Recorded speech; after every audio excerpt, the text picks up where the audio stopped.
The art of public speaking. अध्याय 1। दर्शकों के समक्ष भरोसा हासिल करना। दर्शकों के सम्मुख अक्सर एक असाधारण उत्तेजना का अनुभव होता है।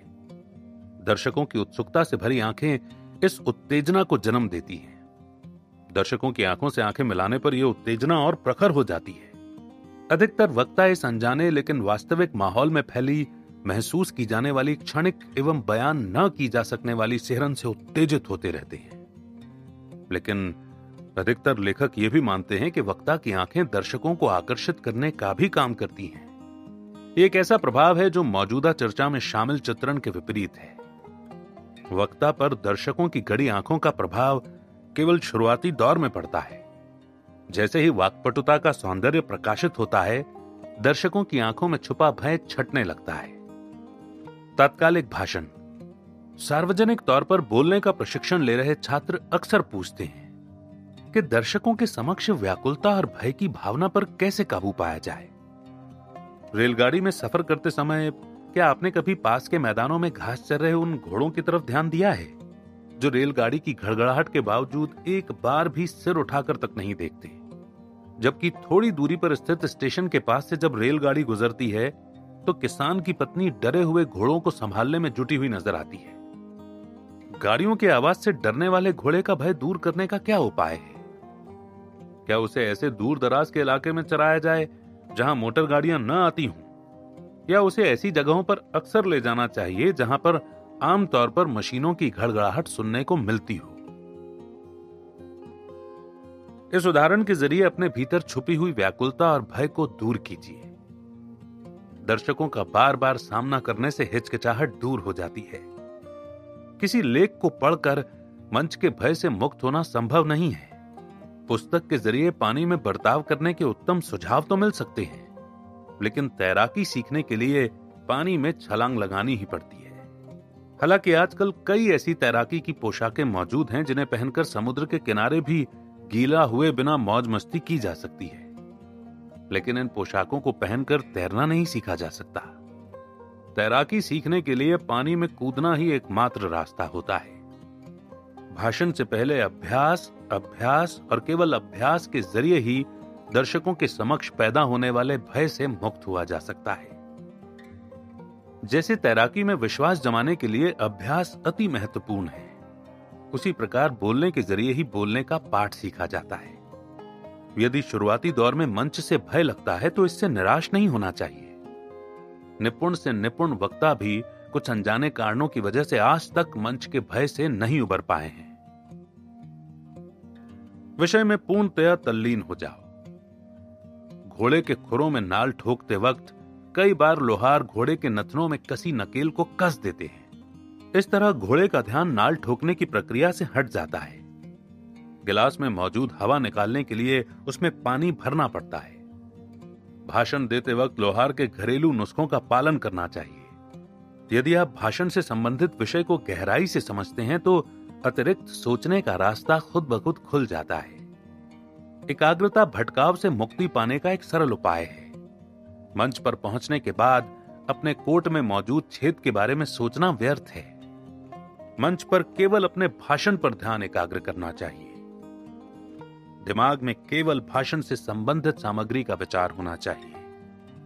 जैसे पानी भरकर गिलास को हवा से बाहर निकाला जा सकता है, उसी प्रकार विचारों के माध्यम से उत्तेजना और भय से भी छुटकारा पाया जा सकता है। व्याकुलता अनावश्यक व्याकुलता को जन्म देती है। ये केवल विशुद्ध अभिमान के समान होगा यदि सामने मौजूद एक दूसरे बड़े महत्व को समझते हुए भी आप अपने दिमाग को स्वयं के विचारों से भर लें। सच्चाई कठोरता पूर्वक इस महत्व का बोध कराती है और हिचकिचाहट व्याकुलता को निष्क्रियता में बदलने का काम करती है। यदि रंगमंच में आग लग जाए तो आप तेजी से मंच के ऊपर पहुंचकर दर्शकों को बाहर निकलने की राह दिखा सकते हैं। दरअसल ऐसे मौकों पर कार्य का महत्व जहन में मौजूद भयभीत विचारों को बाहर निकाल फेंकना है। मंच पर बुरे प्रदर्शन के भय से ज्यादा हानिकारक होती है बेहद अच्छे प्रस्तुतिकरण की कल्पना। स्वयं को महान दिखाने की चेष्टा महानता की पहचान नहीं होती। व्यक्ति को अपना सही आचरण दर्शाने के लिए न तो ज्यादा निपुण दिखने का प्रयत्न करना चाहिए और न ही ज्यादा बड़ा जानकार दिखने की कोशिश करनी चाहिए। जानकारी के लिए बता दें कि अहंकार सबसे ज्यादा प्रदर्शित होने वाला व्यवहार होता है। बोलने के लिए कुछ होना चाहिए। वक्ताओं के साथ सबसे बड़ी परेशानी यह है कि वो दर्शकों के समक्ष खाली दिमाग के साथ पहुंच जाते हैं। इसमें कोई आश्चर्य नहीं कि प्रकृति खालीपन से घृणा करती है, लिहाजा खालीपन को आसपास मौजूद सामग्री से भर देती है। दिमाग में अक्सर ऐसे विचार आते हैं कि क्या मैं सही कर रहा हूं, मेरे बाल कैसे दिख रहे हैं। ऐसे वक्ताओं के भविष्य सूचक विचार अक्सर सही सिद्ध हो जाते हैं और जाने अनजाने गलतियां हो जाती हैं। अर्थात भाषण से पहले नकारात्मक विचारों से बचना चाहिए। विषय की संपूर्ण जानकारी होना पर्याप्त तैयारी नहीं मानी जा सकती। आत्मविश्वास हासिल करने के लिए विषय विशेष पर पकड़ मजबूत होनी चाहिए। बिना तैयारी या विषय के बारे में कम जानकारी के साथ दर्शकों के सम्मुख पहुंचने पर वक्ता व्याकुल प्रतीत होता है। दर्शकों का समय खराब करने के लिए शर्म का भी आभास होता है। इसीलिए बेहतर है कि उचित तैयारी के साथ मंच पर पहुंचा जाए। भाषण से पहले विचार और विचार प्रस्तुत करने का अंदाज निश्चित कर लेना चाहिए। शुरुआती वाक्यों की तैयारी बेहद अच्छी होनी चाहिए। ऐसा करने से भाषण की शुरुआत में सही और सटीक शब्द खोजने में वक्त खराब नहीं होता। इसके अलावा भाषण के विषय पर मजबूत पकड़ से भय हावी नहीं होता। बेहतर तैयारी के साथ कामयाबी की उम्मीद रखें। अपने व्यवहार में संकोच के साथ विश्वास भी जाहिर करें। अति विश्वास हानिकारक होता है, लेकिन नाकामी के पूर्वाभास को झेलना और ज्यादा हानिकारक होता है। निर्भीक व्यवहार दर्शकों का ध्यान खींचने में सहायक साबित होता है, जबकि एक खरगोश दिल डरपोक वक्ता मुसीबत को न्योता देता है। दर्शकों की उपस्थिति में नम्रता को व्यक्तिगत छूट के तौर पर प्रस्तुत नहीं करना चाहिए। इस पुरानी सोच के मुकाबले आधुनिक सोच ने अपना स्थान बना लिया है। वक्ता के व्यवहार में नम्रता होना गलत नहीं है, लेकिन व्यवहार में दर्शाई गई नम्रता में दब्बूपन का एहसास नहीं होना चाहिए। चार्ल्स डिंकस की शान में आयोजित किए गए एक रात्रि भोज में वॉशिंगटन इरविन ने डिक्सन का परिचय करवाया। भाषण के मध्य में इरविन हिचकिचाहट की वजह से शर्मिंदा हो गए और अटपटे ढंग से बैठ गए। अपने एक मित्र की तरफ घूमते हुए उन्होंने कहा,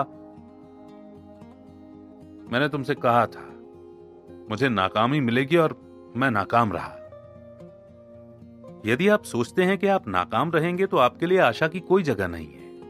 आप नाकाम ही होंगे। इस धारणा से छुटकारा पाइए कि मैं लाचार मिट्टी में सना कीड़ा हूं। आप ईश्वर के समान हैं, जिसमें कई विशेषताएं हैं। यदि पहले से तैयार हैं तो सब कुछ ठीक ही होगा। बाज तेज रोशनी फेंकते सूर्य की आंखों में आंखें डालकर देखने की क्षमता रखता है। वक्ता में भी ऐसी कई विशेषताएं होती हैं। आवश्यकता होती है तो बस उन्हें पहचानने की। दर्शकों पर प्रभुत्व की कल्पना करें। विद्युत की तरह सार्वजनिक भाषण में सकारात्मक और नकारात्मक ऊर्जा नहीं होती। स्वयं आप या आपके दर्शक सकारात्मक ऊर्जा का जरिया बनते हैं। यदि आप इस सकारात्मक ऊर्जा को महसूस करते हैं तो इसे अपनाने की कल्पना भी कर सकते हैं। यदि आपका रुझान नकारात्मक ऊर्जा की ओर है तो परिणाम भी नकारात्मक होंगे। स्वयं को दिशा दिखाने वाली सभी शक्तियों का आह्वान करें। सदा याद रखें कि आपके दर्शक आपसे ज्यादा महत्वपूर्ण हैं, लेकिन आप दोनों से ज्यादा महत्वपूर्ण है सत्य, क्योंकि सत्य अविनाशी होता है। यदि आपका हौसला मजबूत नहीं है तो जाहिर है कि हाथ से तलवार गिर जाएगी। निर्भीक बने। यह आपके इरादे पर आधारित है कि आप खुद को किस दिशा में ढालते हैं, अर्थात स्वयं को शांत एवं निश्चयी बनाएं। दर्शकों के समक्ष भाषण से पहले क्षण भर रुकें। दर्शकों को गौर से देखें। एहसास करें कि दर्शक आपकी जीत की कामना करते हैं, क्योंकि ऐसा कोई व्यक्ति नहीं है जो अपना कीमती समय एक नीरस वक्ता के लिए खर्च करने की इच्छा रखता हो। संकेतों से निष्कर्ष निकालना। भाषण शुरू करने में जल्दबाजी न दिखाएं। जल्दबाजी से नियंत्रण कमजोर हो जाता है। क्षमा याचना न करें। ये जरूरी नहीं है, और अगर है भी तो इससे काम नहीं बनेगा। सरलता पूर्वक आगे बढ़ते रहें, एक लंबी सांस भरें, मन को शांत करें और आम बातचीत के लहजे में फिर से ऐसे शुरुआत करें जैसे किसी घनिष्ठ मित्र से बात कर रहे हों। यह व्यवहार कल्पना के मुताबिक खराब महसूस नहीं होगा। वास्तव में यह व्यवहार एक सुखद डुबकी लगाने के समान है। डुबकी लगाने के बाद आप महसूस करेंगे कि पानी शीतल है। सच तो यह है कि इस व्यवहार को कई बार अपनाने के बाद ऐसे मौकों पर आप स्वयं उस आनंदित शीतल डुबकी की कल्पना करने के आदी हो जाएंगे। भय से छुटकारा पाइए। बेकाबू भय बुज़दिली का कारण बन जाता है। बहादुर लोग भय को पहचानते जरूर हैं, लेकिन उसे प्रदर्शित नहीं करते। घुटनों में होने वाली थरथराहट पर काबू रखें और मजबूती से दर्शकों का सामना करें। दर्शकों के बीच किसी कोने में आपकी जीत छुपी होती है। उस जीत को हासिल करें। हिम्मत दिखाने वाले व्यक्ति को ही कामयाबी मिलती है। शब्दों की माला बुनकर हौसले का प्रदर्शन कीजिए। याद रखें, काबिलियत के बावजूद हिम्मत न रखने वाले काहिल व्यक्ति को न तो पुरस्कृत किया जाता है और न ही उनकी यादगार में स्मारक स्थापित किए जाते हैं। क्या यह एक संकीर्ण सोच है? इंसान को सहानुभूति की नहीं, मामूली से प्रोत्साहन की जरूरत होती है। इसमें कोई दो राय नहीं कि अकेली या फिर संयुक्त रूप से मनोदशा, तंत्रिकाएं, रोग और प्रशंसनीय नम्रता वक्ता के भाषण में गुस्ताखी का भाव पैदा कर सकती हैं। लेकिन इसमें भी कोई शक नहीं है कि जरूरत से ज्यादा सम्मान की भावना इस कमजोरी को ज्यादा प्रखर बना देती है। निर्भीक मनोदशा में जीत हासिल करना सरल होता है। प्रोफेसर वॉल्टर डिल स्कॉट ने कहा है कि क्षमता के मुकाबले कारोबार में कामयाबी और नाकामयाबी की ज्यादा बड़ी वजह मानसिक दृष्टिकोण होता है, और इस दृष्टिकोण को हासिल करने का एकमात्र रास्ता है कि इसको हासिल किया जाए। इस बुनियादी अध्याय में हमने जानने की कोशिश की है कि अच्छा वक्ता बनने के लिए किन जरूरी पहलुओं पर ध्यान देना चाहिए। इनमें से अधिकतर सिद्धांतों पर आगे विस्तार से चर्चा की जाएगी।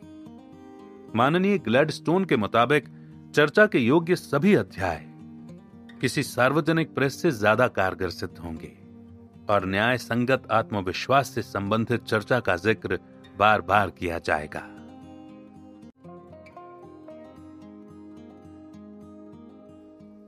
अध्याय 2, एक जैसे ढंग की नीरसता। हिंदी भाषा में साल दर साल बदलाव होता रहा है और अब कई शब्दों का अर्थ वास्तविक अर्थ से कहीं ज्यादा हो गया है। एक रूपता शब्द के साथ भी कुछ ऐसा ही हुआ है। केवल एक जैसा भाव होने की जगह अब इस शब्द का इस्तेमाल भिन्नता की कमी के तौर पर भी किया जाने लगा है। एक ही ढंग से बोलने वाले वक्ताओं का स्वर एवं लहजा ही नहीं, बल्कि शब्दों पर जोर देने का तरीका, गति और विचार भी समान रूप से नीरस होते हैं। भीड़ के समक्ष बोलने वाले वक्ताओं के लिए एक रूपता प्रमुख एवं आम दोष है। यह केवल अपराध नहीं है, बल्कि एक मामूली सी चूक की वजह से होने वाला गुनाह है। भाषण शैली में एक रूपता का एहसास होना आपके लिए मामूली बात हो सकती है, अर्थात इसके कुप्रभाव को जानने के लिए इसकी प्रवृत्ति और जीवन के भिन्न पहलुओं पर एक रूपता से पैदा होने वाली विपदा का आकलन करते हैं। इस आकलन के बाद ही यह पता लगाया जा सकता है कि कैसे एक रूपता अच्छे भाषण को नीरस बनाने का काम करती है। आपके बगल वाले मकान में यदि केवल 3 गानों को बार बार जोर से बजाया जाए तो यकीनन आप ये मान लेंगे कि आपके पड़ोसी के पास केवल 3 ही गानों का संग्रह है। इसी प्रकार यदि वक्ता एक जैसी ऊर्जा के साथ भाषण देता रहे तो यह मान लिया जाता है कि वक्ता के स्वरों के उतार चढ़ाव की क्षमता विकसित ही नहीं हुई है। दरअसल एक रूपता हमारी सीमाओं को दर्शाती है। एक रूपता दर्शकों पर प्राणनाशक प्रभाव डालने का काम करती है। ये चेहरे की रौनक छीन लेती है, आंखों की चमक क्षीण कर देती है। अत्यंत एक रूपता काल कोठरी की सजा के समान है। एक मेज पर एक कंचा रखें और लगातार 18 घंटों तक उस कंचे को एक जगह से दूसरी जगह पर धकेलते रहें। मैं दावे के साथ कह सकता हूं कि आपकी हालत पागलों जैसी हो जाएगी। एक रूपता एक कष्टकारी सजा के समान होती है। एक ऐसी सजा जो जीवन भर के लिए बोलने की क्षमता को क्षीण कर देती है। लिहाजा ऐसी प्राणनाशक व नीरस स्थिति से बचने के प्रयास करने चाहिए। एक आदर्श रईस के पास दर्जनों मकान, दुनिया भर के व्यंजनों के सभी प्रकार और अफ्रीका से अलास्का तक घूमने के साधन हो सकते हैं, लेकिन गरीबी से घिरा व्यक्ति सफर के लिए किराए की गाड़ी का इस्तेमाल करता है। ऐसे व्यक्ति के पास निजी नौका, कार और विशेष रेलगाड़ी में सफर करने की सुविधा नहीं होती। ऐसे व्यक्ति का जीवन मेहनत करने में गुजर जाता है। ऐसा व्यक्ति मंडी से खरीदी गई फल सब्जियों से संतुष्ट रहता है। भाषा और जिंदगी की एक रूपता निर्धनता के समान होती है। जिस प्रकार एक व्यापारी अपने कारोबार को बढ़ाने के लिए मेहनत करता है, उसी प्रकार भाषा में विविधता लाने के लिए भी मेहनत करनी चाहिए। चिड़ियाओं के गीत, पहाड़ी दर्रों और स्वयं पहाड़ों में एक रूपता नहीं होती। एक रूपता भूरे पत्थरों की लंबी कतार और पहाड़ों के बीच से दूर तक जाती सड़कों में होती है। प्रकृति ने संपदा के तौर पर कई विविधताएं प्रदान की हैं। इसीलिए इंसान केवल अपनी सीमाओं के दायरे में ही एक रूप होता है। भाषण के दौरान प्रकृति से जुड़े तथ्यों तक पहुंचने से भाषा में विविधता स्वयं आ जाती है। प्रसन्नता बांटने की विशेषता में ही विविधता प्रदान करने की शक्ति निहित है। दुनिया के कई बड़े सत्यों को कहानियों के रूप में दर्शाया गया है। उदाहरण के तौर पर लेस मिर्च बेल। यदि आप शिक्षा प्रदान करना चाहते हैं या किसी व्यक्ति को प्रभावित करना चाहते हैं, तो उस व्यक्ति में रुचि का भाव पैदा करना जरूरी होता है। पियानो पर एक ही सुर को बार बार बजाने से अरुचि, कर्कश स्वर और एक रूपता का एहसास होता है। शब्दकोश के मुताबिक एक रूपता का अर्थ है उबाऊ और थकाऊ। हालांकि यह अर्थ काफी नम्रता पूर्वक लिखा हुआ महसूस होता है, लेकिन असल में एक रूपता का अर्थ है पागल करने वाली उबाऊ स्थिति। एक रूपता पर विजय पाने के उपाय। जैसे अपने वस्त्रों की नीरसता से उबरने के लिए वस्त्रों के संग्रह को नया ताजा करना आवश्यक होता है, वैसे ही भाषा में एक रूपता खत्म करने के लिए शैली में विविधता लाना आवश्यक है। जानकारी बढ़ाकर भी भाषा शैली बेहतर की जा सकती है। इमारत के विभिन्न हिस्सों को तैयार करने के लिए बढ़ई के पास अलग अलग औजार होते हैं। सुरीली धुन बजाने के लिए संगीतकार वाद्य यंत्र को विभिन्न तरीकों से बजाता है। इसी प्रकार वक्ता के पास भी साधनों की कमी नहीं होती। वाद विवाद के ढांचे को कई तरीकों से तैयार किया जा सकता है। भावनात्मक व्यवहार और दर्शकों की मान्यताओं का मार्गदर्शन किया जाता है। इन साधनों का खाका तैयार करने और इनके इस्तेमाल का तरीका समझाना ही अगले अध्याय का मुख्य उद्देश्य है। कई वक्ता आज भी बैलगाड़ी वाले घिसे पिटे तरीकों का इस्तेमाल करते हैं और आज के आधुनिक मशीनी तरीकों को नजरअंदाज करते हैं। वे वक्ता भाषण में कुशलता लाने वाली विधि को निरंतर अनदेखा करते हैं। इस प्रणाली को समझाने, इसे लागू करने और इसकी समीक्षा करने में यदि हम आपकी मदद करें, तो क्या आपकी भाषा शैली में सुधार होगा? लेकिन यदि आप इस प्रणाली को अनदेखा करते हैं, तो क्या आपकी भाषा नकारात्मक तौर पर प्रभावित होगी? हम खुद इस प्रणाली के जरिए भाषा में सुधार के महत्व को समझाने में पूर्ण रूप से सक्षम नहीं हैं, लेकिन इतना जरूर है कि यह प्रणाली एक वक्ता को भाषा की निपुणता तक पहुंचाने के लिए बुनियाद का काम करती है। नेपोलियन बोनापार्ट ने कहा था कि अपने सिद्धांतों को ठीक रखिए, बाकी सब विस्तृत वर्णन है। जैसे किसी मरे हुए घोड़े के खुरों में नाल ठोकने का कोई फायदा नहीं होता, उसी प्रकार एक नीरस वक्ता के लिए भाषा सुधारने के पुराने सिद्धांत किसी काम के नहीं होते।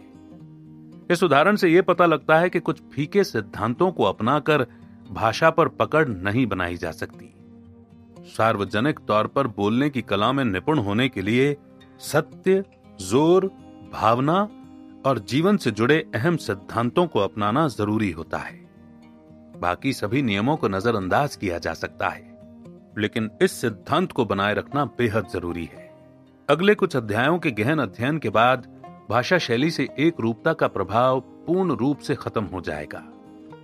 इन सिद्धांतों के पूर्ण ज्ञान और इस्तेमाल की कला में निपुणता के बाद भाषा शैली में विविधता का स्वयं एहसास होने लगेगा। खास बात यह है कि इन सिद्धांतों को केवल पढ़कर नहीं सीखा जा सकता, इसके लिए निरंतर अभ्यास बेहद जरूरी होता है। यदि अभ्यास के दौरान कोई और आपको सुनने के लिए तैयार नहीं है तो आप अपने आप को स्वयं सुने। साथ ही इस प्रक्रिया में खुद के सच्चे आलोचक की भूमिका भी निभाएं। आगामी अध्याय में भाषा शैली की निपुणता के लिए निर्धारित किए गए तकनीकी सिद्धांत मनगढ़ंत नहीं हैं। इन सिद्धांतों को दुनिया भर के बेहतरीन वक्ताओं और कलाकारों के अनुभव के आधार पर स्थापित किया गया है। विद्यार्थियों को स्वाभाविक रहने के लिए प्रतिबद्ध करना कारगर साबित नहीं होता। भाषण के दौरान स्वाभाविक रहना एक रूपता का कारण भी बन सकता है। उत्तरी ध्रुव में प्राकृतिक तौर पर पाया जाने वाला स्ट्रॉबेरी फल छोटे बीज एवं हल्के तीखे स्वाद का होता है, लेकिन इस प्राकृतिक फल की तुलना उन्नत विधि से उगाए जाने वाले स्वादिष्ट स्ट्रॉबेरी फल से नहीं की जा सकती। पहाड़ों की पथरीली ढलान पर बिना मिट्टी पानी के प्राकृतिक तौर पर बौने पौधे उगते हैं, लेकिन इन पौधों का दुर्भाग्य ये है कि इनकी तुलना नम और उपजाऊ इलाकों में पनपने वाले हरे भरे पेड़ों से की जाती है। बेशक प्राकृतिक स्वभाव को बरकरार रखें, लेकिन इस स्वभाव को आदर्श स्तर तक विकसित करने की कोशिश जरूर करें। अध्याय 3, प्रभाव एवं वशीभूतता द्वारा कुशलता।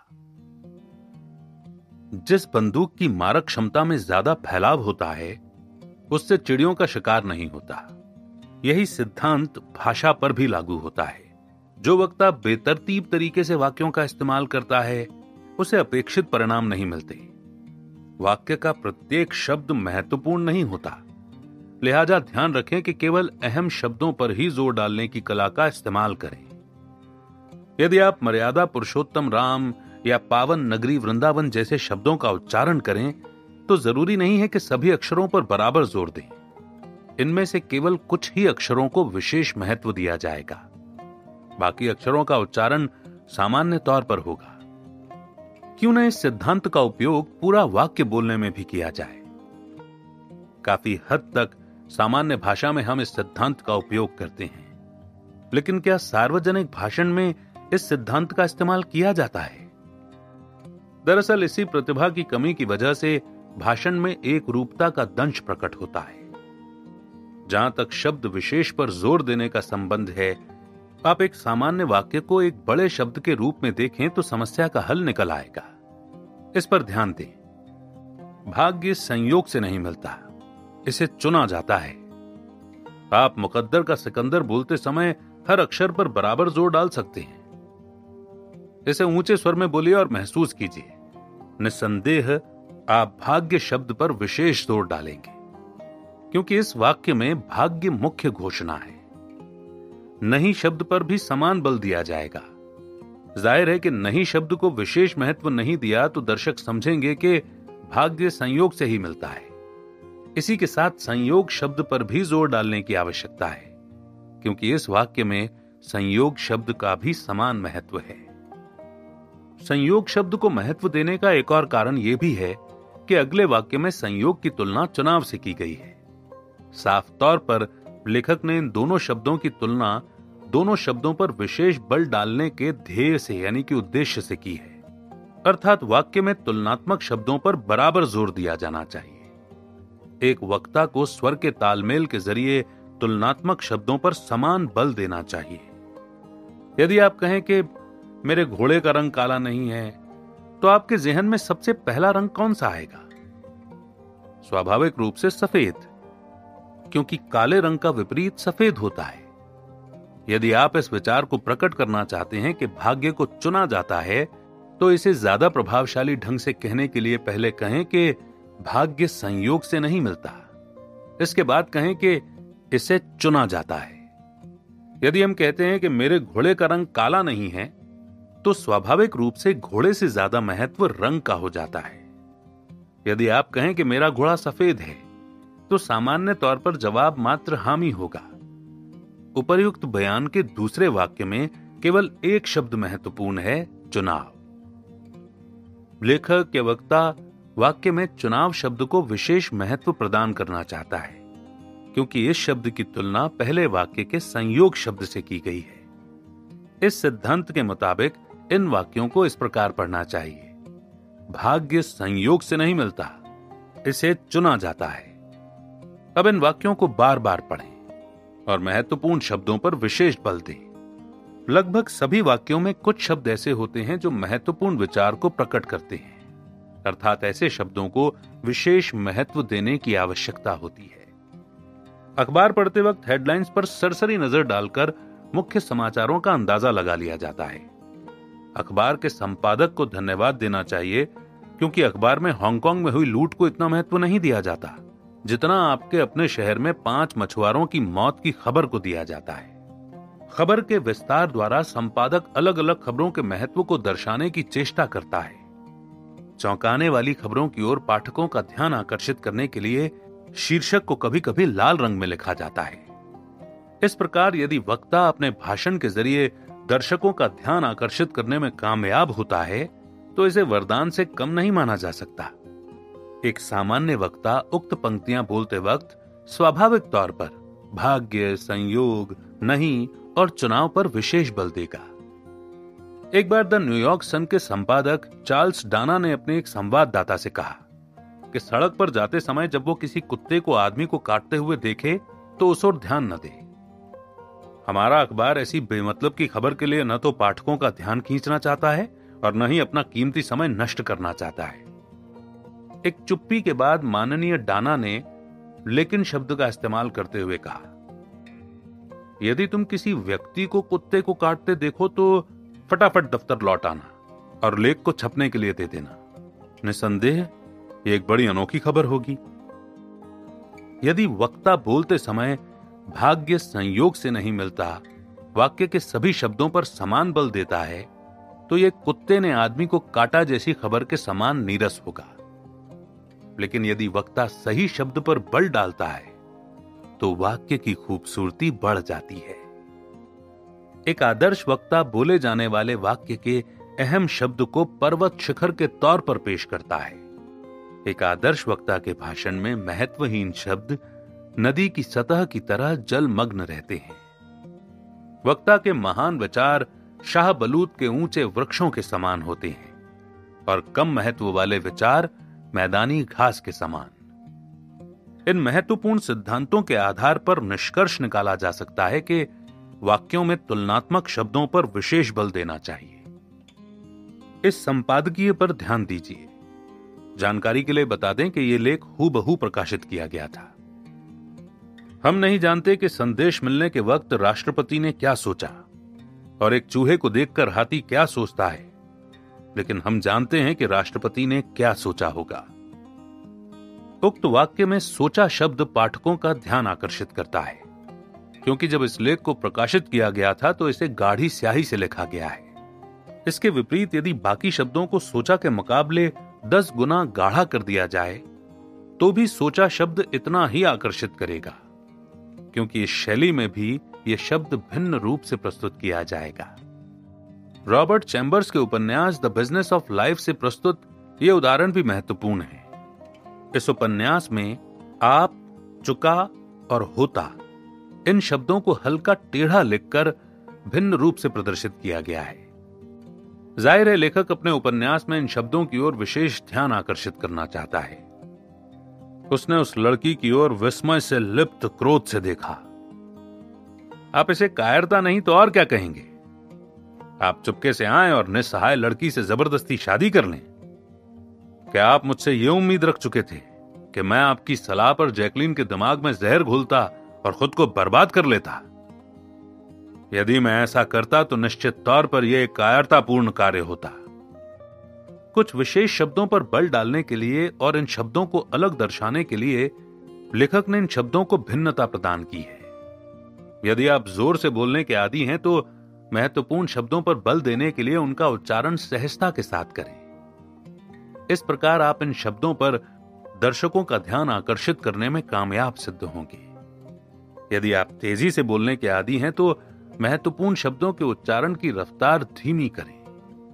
यदि आप धीमे स्वर में बोलते हैं तो महत्वपूर्ण शब्दों के उच्चारण के दौरान स्वर को भारी कर दें। विभक्ति, एहसास, विराम, स्वर बदलने की कला, गति बदलने की प्रतिभा जैसे अध्यायों का अध्ययन करें। इन अध्यायों के गहन अध्ययन के जरिए विस्तृत रूप से यह जानकारी हासिल की जा सकती है कि सही जगह पर बल डालने के खास सिद्धांत कितने महत्वपूर्ण होते हैं। हालांकि इस अध्याय में हम बल डालने के केवल एक सिद्धांत पर चर्चा कर रहे हैं, यानी महत्वपूर्ण शब्द पर बल डालने और महत्वहीन शब्द को अनदेखा करने की कला। कभी न भूलें, भाषण को आकर्षित बनाने में यह सिद्धांत बेहद कारगर सिद्ध होता है।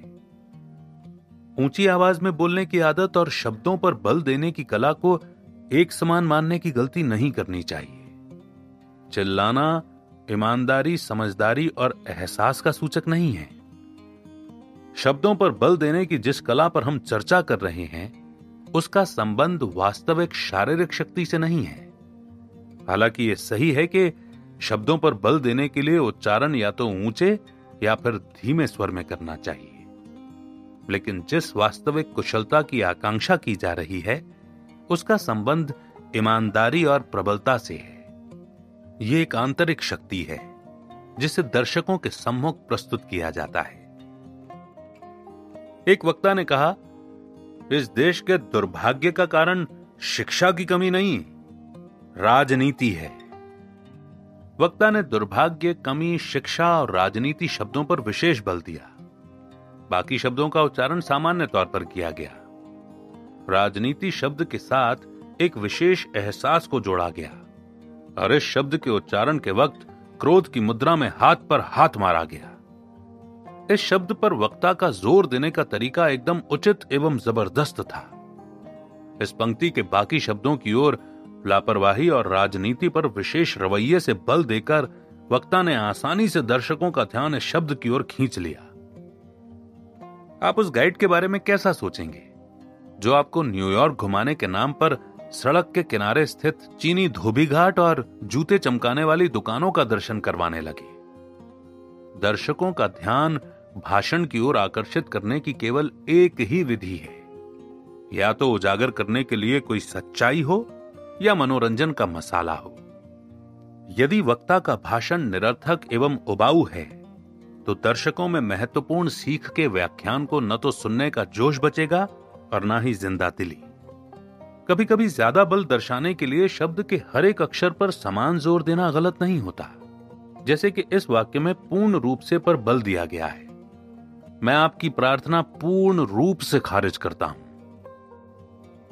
इसी प्रकार किसी अति महत्वपूर्ण वाक्य को विशेष महत्व देने के लिए प्रत्येक शब्द पर बल डाला जा सकता है। इस सिद्धांत के जरिए दर्शकों को आकर्षित करना आसान होता है।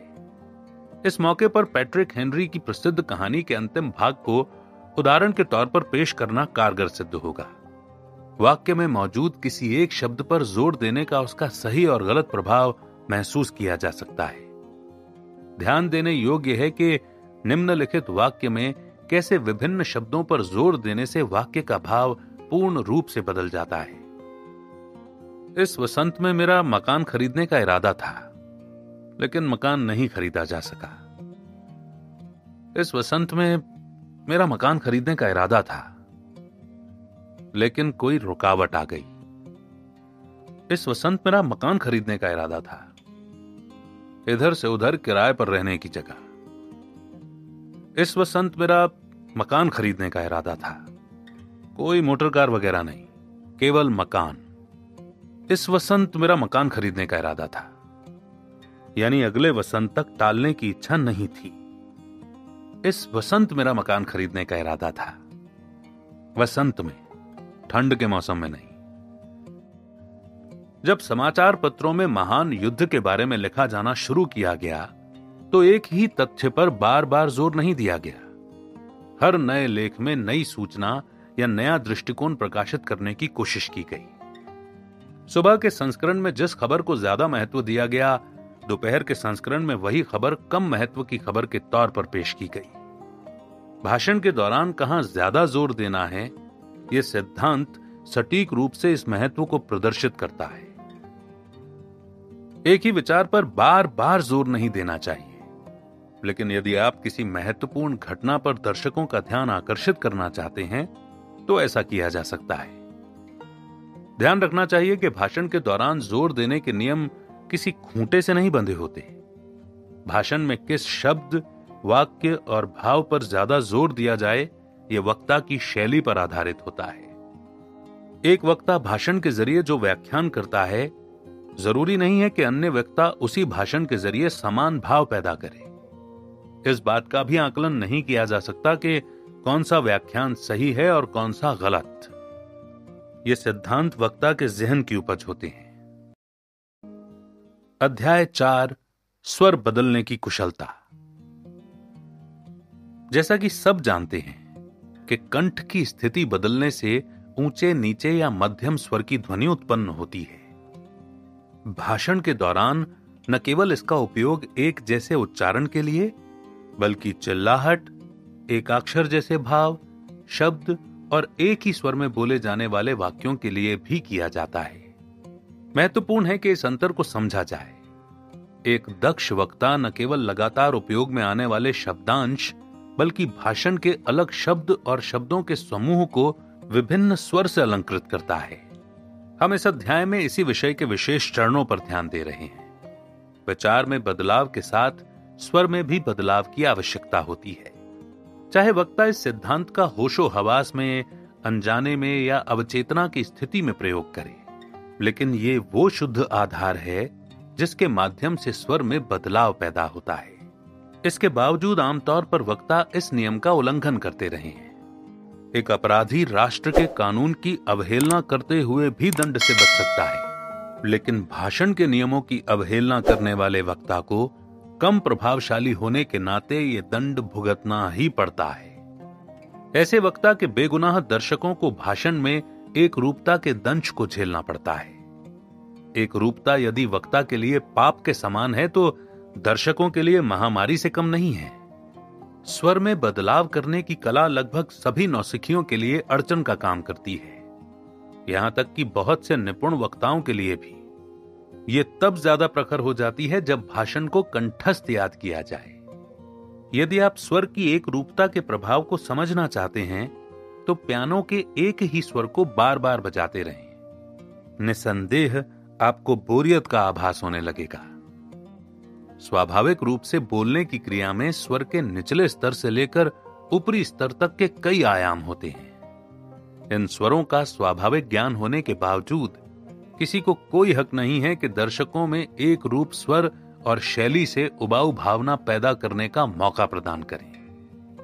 इसमें कोई दो राय नहीं कि धुन की रचना में एक विशेष लय संगीत की खूबसूरती का आधार बन सकती है।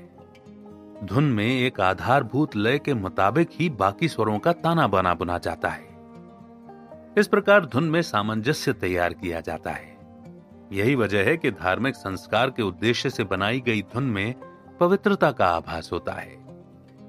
लेकिन सार्वजनिक तौर पर भाषण देने वाले वक्ता को एक रूपता से बचना चाहिए, क्योंकि भाषण का एक जैसा ढंग ऊब पैदा करता है। निरंतर स्वर बदलने की कला प्राकृतिक उपहार है। भाषण देने की कला में दक्षता हासिल करने के लिए प्राकृतिक नियमों को समझना बेहद आवश्यक है। ध्यान से सुनिए कि चिड़िया कैसे चहचहाती है। किस चिड़िया के कंठ से सबसे ज्यादा कर्णप्रिय स्वर निकलता है। कुछ चिड़िया बेहद सुरीली होती हैं, लेकिन स्वर में उतार चढ़ाव न के बराबर होता है।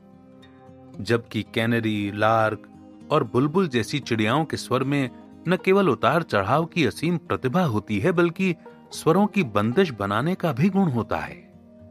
यहां तक कि चिड़ियों की बेरोक टोक मधुर चहचहाहट पागलपन की हद तक मधुर प्रतीत होती है। छोटा बच्चा अचानक एक ही स्वर में बोलना शुरू करता है, लेकिन धीरे धीरे स्वर बदलने लगता है। अपने घर के आसपास रहने वाले छोटे बच्चों के स्वरों में होने वाले इस निरंतर बदलाव पर गौर से ध्यान दीजिए। खास बात यह है कि युवाओं की लापरवाह बातचीत को ध्यान से सुनते वक्त स्वरों के कई बदलाव महसूस किए जा सकते हैं। कल्पना कीजिए कि कोई व्यक्ति इस पंक्ति को बोल रहा है, लेकिन उम्मीद के मुताबिक प्रभाव पैदा नहीं हो पा रहा है। याद रखें, यहां हम एक शब्द से संबंधित विभक्ति की चर्चा नहीं कर रहे हैं। हम उस सामान्य स्वर की चर्चा कर रहे हैं जिसमें मुहावरे पढ़े जाते हैं। मैं अपनी छुट्टियों में मौज मस्ती के लिए कल निकलना पसंद करूंगा, लेकिन अभी मुझे बहुत सी तैयारी करनी है। मैं अभी भी यही सोचता रहूं कि मेरे पास काफी समय बचा है तो मेरी जाने की तैयारी कभी पूरी नहीं हो सकती। बेनाम स्वरों में बदलाव की आवश्यकता स्वयं महसूस की जा सकती है। लिहाजा इस सिद्धांत को जल्द से जल्द सीखने की कोशिश करें। हालांकि स्वयं को एक रूपता से उबारने के लिए संयम की आवश्यकता होती है। स्वाभाविक बातचीत में व्यक्ति पहले विचार करता है, फिर विचार व्यक्त करने के लिए शब्दों का ताना बाना बुनता है, जबकि पहले से तैयार किए गए भाषण में वक्ता शब्दों का सही क्रम तैयार करता है। लेकिन यदि इस प्रक्रिया को उलट दिया जाए तो क्या परिणाम भी बदल जाएंगे? बेहतर यही है कि भाव व्यक्त करने के लिए प्राकृतिक नियमों का इस्तेमाल करें। आगे दिए संकलन को उदासीन तरीके से पढ़ें। इसके अर्थ को समझने के लिए एक बार भी न रुकें और इस प्रक्रिया को बार बार दोहराएं। ध्यान से समझने की कोशिश करें कि इस संकलन का क्या अर्थ है। विचार पर विश्वास करें, इसका प्रभावशाली व्याख्यान करने की कोशिश करें और कल्पना करें कि आप दर्शकों को संबोधित कर रहे हैं।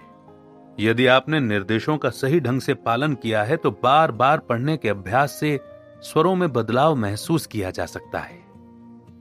श्रम व्यक्ति को नहीं मारता, चिंता मारती है। श्रम स्वास्थ्य के लिए लाभदायक होता है। किसी व्यक्ति के कंधों पर क्षमता से ज्यादा बोझ नहीं रखा जा सकता। चिंता धार को नष्ट करने वाले जंग के समान होती है। यंत्र क्रांति से नहीं, घर्षण से नष्ट होते हैं। Henry Ward Beecher. अब विचार पर विश्वास करें और इसका प्रभावशाली व्याख्यान करने की कोशिश करें और कल्पना करें कि आप दर्शकों को संबोधित कर रहे हैं। श्रम व्यक्ति को नहीं मारता, चिंता मारती है। श्रम स्वास्थ्य के लिए लाभदायक होता है। किसी व्यक्ति के कंधों पर क्षमता से ज्यादा बोझ नहीं रखा जा सकता। चिंता धार को नष्ट करने वाले जंग के समान होती है। यंत्र क्रांति से नहीं, घर्षण से नष्ट होते हैं। स्वर में बदलाव से बल पैदा होता है। यह एक बेहद महत्वपूर्ण बयान है। स्वर में विभिन्नता दर्शकों में रुचि पैदा करती है, लेकिन दर्शकों का ध्यान आकर्षित करने का सबसे आसान तरीका है सही जगह पर बल का प्रयोग। महत्व देने योग्य शब्द या वाक्य पर सही एवं सटीक बल देना बेहद जरूरी होता है। एक महान विरोधाभास सदा ध्यान आकर्षित करता है। शिकागो के शोर शराबे वाले इलाके के मुकाबले सहारा के शांत इलाके में तोप की गूंज ज्यादा भीषण प्रतीत होती है। इसे विरोधाभास का सटीक उदाहरण माना जा सकता है। कांग्रेस आगे क्या करने वाली है, मुझे नहीं पता। भाषण के दौरान अचानक स्वर में बदलाव और वाक्य विशेष पर दिए गए जोर के जरिए वक्ता सवाल की गंभीरता को दर्शाता है। इस गंभीरता को दर्शाने के लिए पहले इस्तेमाल की गई विधि को अगर उलट दिया जाए तो भी समान प्रभाव पैदा होगा। बस गंभीरता में थोड़ा बदलाव दर्शाना होगा। दोनों विधियों का कुशलता से उपयोग किया जाए तो बेशक समान परिणाम हासिल किए जा सकते हैं। अधिकतर वक्ता बेहद तेज स्वर में बोलते हैं। शेक्सपियर के मुताबिक शीतल, नम्र और मंद आवाज महिलाओं का उत्तम गुण है। इसका महत्व पुरुषों के लिए भी कम नहीं है। सशक्त आवाज के लिए न तो उसका भारी होना जरूरी होता है और ना ही बेहद नम्र होना। अंततः स्वर में विभिन्नता लाने के लिए कई और महत्वपूर्ण पहलुओं पर ध्यान देना जरूरी है। ऊंचे स्वर में गाएं, फिर स्वर को धीमा कर लें। इसी तर्ज पर गाते समय स्वर को घटाते बढ़ाते रहें। स्वर बदलने की इस कला का बोलते समय भी अभ्यास करें। भाषण के दौरान हल्के, मध्यम एवं ऊंचे स्वर का इस्तेमाल स्वयं की रुचि और पसंद के मुताबिक होना चाहिए।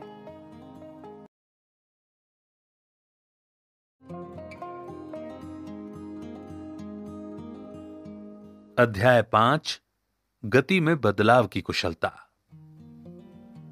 लैटिन भाषा ने एक ऐसा शब्द विरासत में दिया है जिसका स्पष्ट रूप से समतुल्य उच्चारण नहीं किया जा सकता, इसलिए हमने इसे अपना लिया है।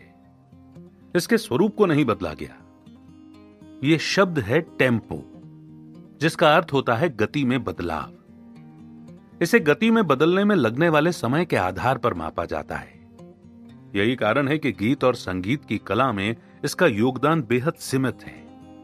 लेकिन इसमें कोई आश्चर्य नहीं कि ठोस चीजों में टेम्पो को महसूस किया जा सकता है। इसके अर्थ का सटीक उदाहरण देने के लिए हम कह सकते हैं कि बैलगाड़ी धीमे टेम्पो के साथ आगे बढ़ती है, एक एक्सप्रेस रेलगाड़ी तेज टेम्पो के साथ दौड़ती है। आधुनिक बंदूक बेहद तेज टेम्पो के साथ मिनट के 600वें हिस्से में गोलियां दाग सकती है, जबकि पुरानी मजल बंदूक को दोबारा भरने में 3 मिनट लगते थे। यानी धीमे टेम्पो के साथ गोली दागी जाती थी। सभी संगीतकार इस सिद्धांत को बखूबी पहचानते हैं। आधे स्वर को उठाने में 8 स्वरों को उठाने से ज्यादा समय लगता है। मंच पर प्रभावी पेशकश के लिए टेम्पो की भूमिका बेहद महत्वपूर्ण होती है। यदि वक्ता पूरे भाषण को एक ही स्वर और लहजे में प्रस्तुत करता है, तो यकीनन वक्ता ने भाषण को जोर और बल के सुंदर प्रभाव से वंचित रखा है। बेसबॉल को फेंकने वाला खिलाड़ी, क्रिकेट में गेंदबाज, टेनिस में सर्विस करने वाला खिलाड़ी सभी गति में बदलाव के महत्व को बखूबी समझते हैं। गेंद फेंकते समय टेम्पो में बदलाव किया जाता है। इसी प्रकार वक्ता को भी टेम्पो में बदलाव के महत्व को समझना चाहिए। प्रस्तुति के दौरान गति में बदलाव से स्वाभाविकता छलकती है। एकरूपता के अध्याय में स्वाभाविकता के महत्व को समझाया गया था। स्वाभाविकता के साथ टेम्पो में बदलाव भाषण को और ज्यादा आकर्षक बना देता है। कलाकार के लिए स्वर की गति में बदलाव करना बेहद महत्वपूर्ण हुनर होता है। यदि कलाकार इस हुनर पर कमजोर पकड़ रखता है, तो अभिनय में नीरसता महसूस होती है। लिहाजा कलाकार की तरह वक्ता को भी इस हुनर पर मजबूत पकड़ बनानी चाहिए। हालांकि स्वाभाविक बर्ताव को समझने के लिए कई आधारभूत और प्रभावी साधन हैं। आपको जानकारी के लिए बता दें कि ये एक ऐसी प्रतिभा है जिसे खोने के बाद दोबारा हासिल करना मुश्किल होता है। मंच पर प्रस्तुति का ये वो आदर्श स्तर है जिसे हासिल करने की भरपूर कोशिश की जाती है। हालांकि प्रत्येक वक्ता के लिए इसका अर्थ भिन्न होता है। इस तथ्य की जानकारी हमें आगामी अध्यायों में मिलेगी। यदि सभी वक्ता और कलाकार अपनी शैली में बदलाव के सिद्धांत को पूरी ईमानदारी से निभाएं, प्रत्येक फुसफुसाहट, कराह, विराम, चुप्पी और तेज स्वर को कुशलता से प्रस्तुत करें, तो निसंदेह परिणाम काफी आकर्षक होंगे। भाषण के दौरान यदि प्राकृतिक अंदाज का तड़का लगा दिया जाए, तो भाषा शैली प्रकृति के सबसे खूबसूरत तोहफे के समान आकर्षक हो जाएगी। वास्तविक कहानियों से प्रेरित लेखक असल भाषा की जानकारी का प्राकृतिक रस संवाद में घोल देते हैं और दर्शकों तक इसका संवाद टेम्पो में उतार चढ़ाव की कला के जरिए पहुंचता है। कल्पना कीजिए कि आप आगे लिखी पंक्ति के पहले वाक्य को धीमी गति यानी धीमे टेम्पो में पढ़ते हैं और दूसरे वाक्य को तेजी से। महसूस कीजिए कि इसका प्रभाव कितना प्राकृतिक या अप्राकृतिक प्रतीत होता है। इसके पश्चात पूरी पंक्ति को एक रफ्तार से पढ़िए। अंतर खुद ब खुद महसूस हो जाएगा। मैं याद नहीं कर पा रहा हूं कि मैंने अपने चाकू के साथ क्या किया। ओह, मुझे अब याद आया कि मैंने चाकू मैरी को दिया था। इस उदाहरण के जरिए यह पता लगता है कि एक ही वाक्य में टेम्पो के बदलाव की जरूरत हो सकती है। जरूरी नहीं है कि शब्द और वाक्य के लिए ही टेम्पो में बदलाव लाना पड़े। लंबी पंक्ति बोलने में भी टेम्पो के बदलाव की जरूरत पड़ सकती है। गति में बदलाव से एक रूपता खत्म होती है। टेम्पो में लगातार बदलाव के जरिए कैनेरी चिड़िया अपने संगीत को अत्यंत कर्णप्रिय बना देती है। यदि राजा सोलोमन एक वक्ता होता, तो वो जंगली चिड़िया के ही नहीं बल्कि मधुमक्खियों के व्यवहार से भी प्रेरणा लेता। किसी ऐसे गीत की कल्पना कीजिए जिसमें केवल 1/4 स्वर हो। एक ऐसे वाहन की कल्पना कीजिए जो केवल एक ही रफ्तार से चलता हो। गति में किया गया बदलाव प्रभावशाली होता है और दर्शकों को आकर्षित करता है। यदि कोई रेलगाड़ी 110 किलोमीटर प्रति घंटे की रफ्तार से दौड़ रही है, तो मुमकिन है कि आप उस रफ्तार पर ध्यान न दें। लेकिन यदि अचानक रेलगाड़ी 20 किलोमीटर प्रति घंटा की रफ्तार पर चलने लगे, तो आपका ध्यान जरूर आकर्षित होगा। संभव है कि रेस्टोरेंट में खाना खाते वक्त आपका ध्यान धीमे बज रहे संगीत पर न जाए, लेकिन यदि संगीत की आवाज अचानक तेज कर दी जाए, तो आपका ध्यान स्वाभाविक रूप से उस ओर जाएगा। यह सिद्धांत भाषा की कला में भी समान रूप से लागू होता है। यदि आप कोई महत्वपूर्ण तथ्य दर्शकों के समक्ष प्रस्तुत करना चाहते हैं तो तथ्य को टेम्पो में बदलाव के साथ कुशलता से पेश कीजिए। निसंदेह ऐसा करने पर दर्शकों का ध्यान आपकी ओर आकर्षित होगा। आगे लिखे संवाद का इस्तेमाल एक नाटक में किया गया था। जो मैंने कहा था मैं उसे भूलना नहीं चाहता। मैं चाहता हूं कि आप इस बात को ज्यादा से ज्यादा दिनों के लिए याद रखें। मुझे परवाह नहीं यदि आप 6 बंदूकें अपने साथ लाए हों। संवाद का पहला वाक्य बड़े आराम से बोला गया। याद रखने वाला दूसरा वाक्य विद्युत की गति से प्रस्तुत किया गया। इसी बीच कलाकार ने संवाद का आखिरी वाक्य बोलते वक्त रिवॉल्वर बाहर निकाल लिया। इस संवाद का इतना गहरा प्रभाव पड़ा कि दर्शकों के जहन में पूरा नाटक तो धुंधला पड़ने लगा, लेकिन इस संवाद को अगले 6 महीनों तक याद रखा गया। एक प्रभावी वक्ता बनने की तैयारी में जुटे छात्र आसानी से समझ सकते हैं कि कलाकार अपने संवाद को यादगार बनाने के लिए इसी कला का इस्तेमाल करते हैं। गति के सिद्धांतों का अभ्यास करते वक्त नियमों से ज्यादा विचार का ख्याल रखना चाहिए। इस बात से कोई फर्क नहीं पड़ता कि किस वाक्य को तेज गति से बोला गया और किसे धीमी गति से। महत्व इस बात का है कि भाषण के दौरान इस कला का इस्तेमाल किया गया या नहीं। भाषण के दौरान टेम्पो में बदलाव के हुनर का प्रयोग बहुत सावधानी के साथ करना चाहिए। ऐसा ना हो कि आप उत्तेजना में वाक्य को जरूरत से ज्यादा गति दे दें। नए वक्ताओं में यह दोष ज्यादा देखने को मिलता है। श्रीमती सिडोन का यह नियम था कि समय लें। करीब 1 सदी पहले चिकित्सा विज्ञान में बंदूक से उपचार नामक औषधि मिश्रण के जरिए इलाज की प्रथा का चलन था। इसके अंतर्गत करीब 50 अलग अलग औषधियों का निर्माण मरीज को दवा देने के तौर पर इस उम्मीद के साथ दिया जाता था कि कोई एक दवा काम कर जाए। हालांकि चिकित्सा प्रणाली में यह योजना कारगर साबित नहीं होती, लेकिन भाषा को विविधता प्रदान करने के लिए इस विधि का इस्तेमाल जरूर किया जा सकता है। गेट्सबर्ग समाधि स्थल पर समर्पण। सदियों पहले हमारे पूर्वजों ने स्वतंत्रता, एकाधिकार एवं विकासशील राष्ट्र के गठन की कल्पना की थी, लेकिन आज हम गृह युद्ध में व्यस्त हैं। बड़ा सवाल यह है कि क्या उदारवादी सोच के साथ किसी राष्ट्र की स्थापना की जा सकती है? क्या यह सोच लंबे समय तक टिक सकती है?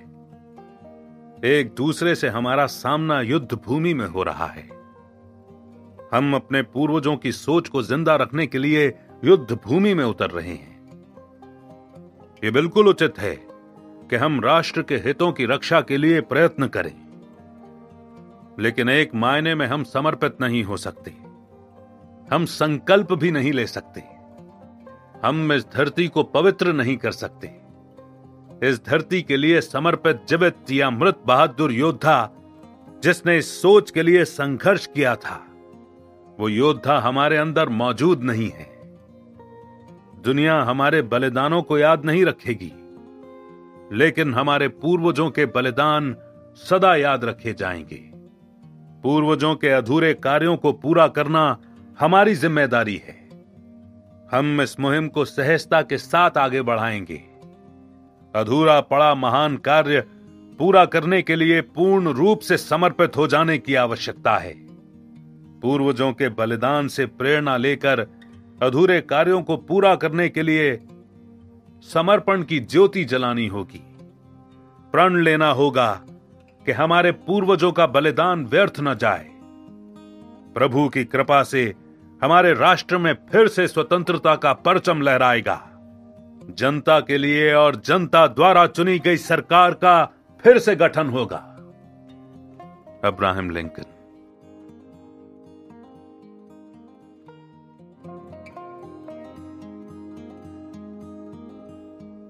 अध्याय 6 विराम एवं ऊर्जा। भाषण के दौरान विराम का उपयोग वाक्पटुता के लिए किया जाता है। जब कोई व्यक्ति कहे कि ये मेरे लिए अथाह सम्मान की बात है कि मुझे आप लोगों के सामने कुछ कहने का मौका मिला, मैं विश्वास के साथ कह सकता हूं, दरअसल ये विराम नहीं, यह हकलाना है। हालांकि एक वक्ता हकलाने के बावजूद प्रभावी वक्ता हो सकता है, लेकिन बार बार अटकने से प्रभाव नहीं जमाया जा सकता।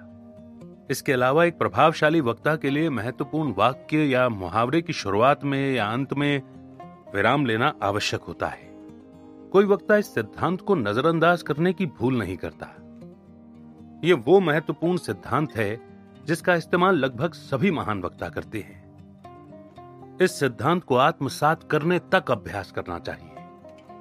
वाक्पटुता के इस सिद्धांत को सरलता से समझा जा सकता है, लेकिन प्रशिक्षण की लंबी अवधि के पश्चात यह खुलासा हुआ है कि इस सिद्धांत को हिंदी भाषा में समझाया जाए तो एक सामान्य व्यक्ति लंबा समय लगा देता है। अर्थात इस अनुभव को हम ज्यादा उत्सुकता के साथ प्रस्तुत नहीं करना चाहते। हम अपने लिए पेड़ से फल तोड़ने की इच्छा रखते हैं। यदि फल कड़वा निकलता है तो हम उस पेड़ को कभी नहीं भूलते। एक व्यक्ति दूसरे व्यक्ति की वकालत करता है। मेरे दोस्तों, इस व्यक्ति ने आपके और मेरे लिए अनोखा बलिदान दिया है। आपको नहीं लगता कि विराम की वजह से इस कथन में आश्चर्यजनक शक्ति उत्पन्न होती है? गौर करने योग्य बात यह है कि वक्ता ने अपनी संयोजित शक्ति को प्रयोग में लाते हुए कैसे बड़े प्रभावशाली ढंग से आपके और मेरे लिए का भाव व्यक्त किया है। इस पंक्ति को अब बिना विराम दिए बोले। क्या बिना विराम के इसका प्रभाव नष्ट होता प्रतीत हो रहा है? स्वाभाविक है कि पहले से सोचे गए इस विचार के साथ वक्ता ने पूरे ध्यान से विराम का सटीक जगह पर प्रयोग किया। वक्ता ने अपने विचार को एक पल के लिए भी नहीं भटकने दिया। खास है कि वक्ता की प्रस्तुति में बलिदान जैसे भारी शब्द के बावजूद भटकाव का असर नहीं महसूस हुआ। इस प्रकार यहां एकाग्रता के महत्व का बोध होता है। एकाग्रता के बिना विराम के सही उद्देश्य को प्रदर्शित नहीं किया जा सकता। प्रभावी विराम की कला के द्वारा एक या सभी 4 परिणामों को हासिल किया जा सकता है। 1. निर्णायक भाव उजागर करने से पहले विराम वक्ता को अपनी संपूर्ण शक्तियों को एकाग्र करने का मौका प्रदान करता है। युद्ध में बिना तैयारी और सैनिकों की संख्या का आकलन किए बिना उतरना हानिकारक साबित होता है। आप सूर्य की रोशनी में माचिस की तीली को कांच के टुकड़े के नीचे रखकर जला सकते हैं, लेकिन कांच के टुकड़े को बार बार हटाने से तीली नहीं जलेगी। ऊर्जा जुटाने के लिए रुकना पड़ता है। इसी तरह गलत समय पर लिया गया विराम दर्शकों के मन में उत्सुकता और प्रसन्नता का भाव पैदा करने में कामयाब नहीं होता। तेल के कुएं का ढक्कन अक्सर खुला रहता है, लेकिन ज्यादातर प्रवाह के लिए तेल के कुएं का ढक्कन कुछ समय के लिए बंद करना पड़ता है। दरअसल इस प्रकार प्रवाह को शक्ति संयोजित करने का समय मिल जाता है, अर्थात व्यवहारिक ज्ञान को उपयोग में लाना चाहिए। किसी विचार को प्रभावशाली ढंग से प्रस्तुत करने के लिए हल्का सा विराम लें। दिमाग की शक्तियों को संयोजित करें, फिर नए जोश के साथ अपने विचार को प्रस्तुत करें। कार्यालय ने सही कहा है। मैं मन से विनती करता हूं, जब तक विचार पूर्णतया विकसित न हो तब तक न बोले। शांत रहने से शक्ति का सृजन होता है। बोलना चांदी के समान है, लेकिन चुप रहना सोने की भांति है। बोलना मानवीय गुण है, चुप्पी ईश्वरीय है। चुप्पी को भाषण का सृजनकर्ता माना गया है। जाहिर तौर पर माना भी जाना चाहिए। बहुत से भाषणों का सिर पैर समझ में नहीं आता। इन भाषणों में विराम और बल की कमी के कारण भटकाव नजर आता है। लिहाजा बच्चों की बातों पर ध्यान दीजिए।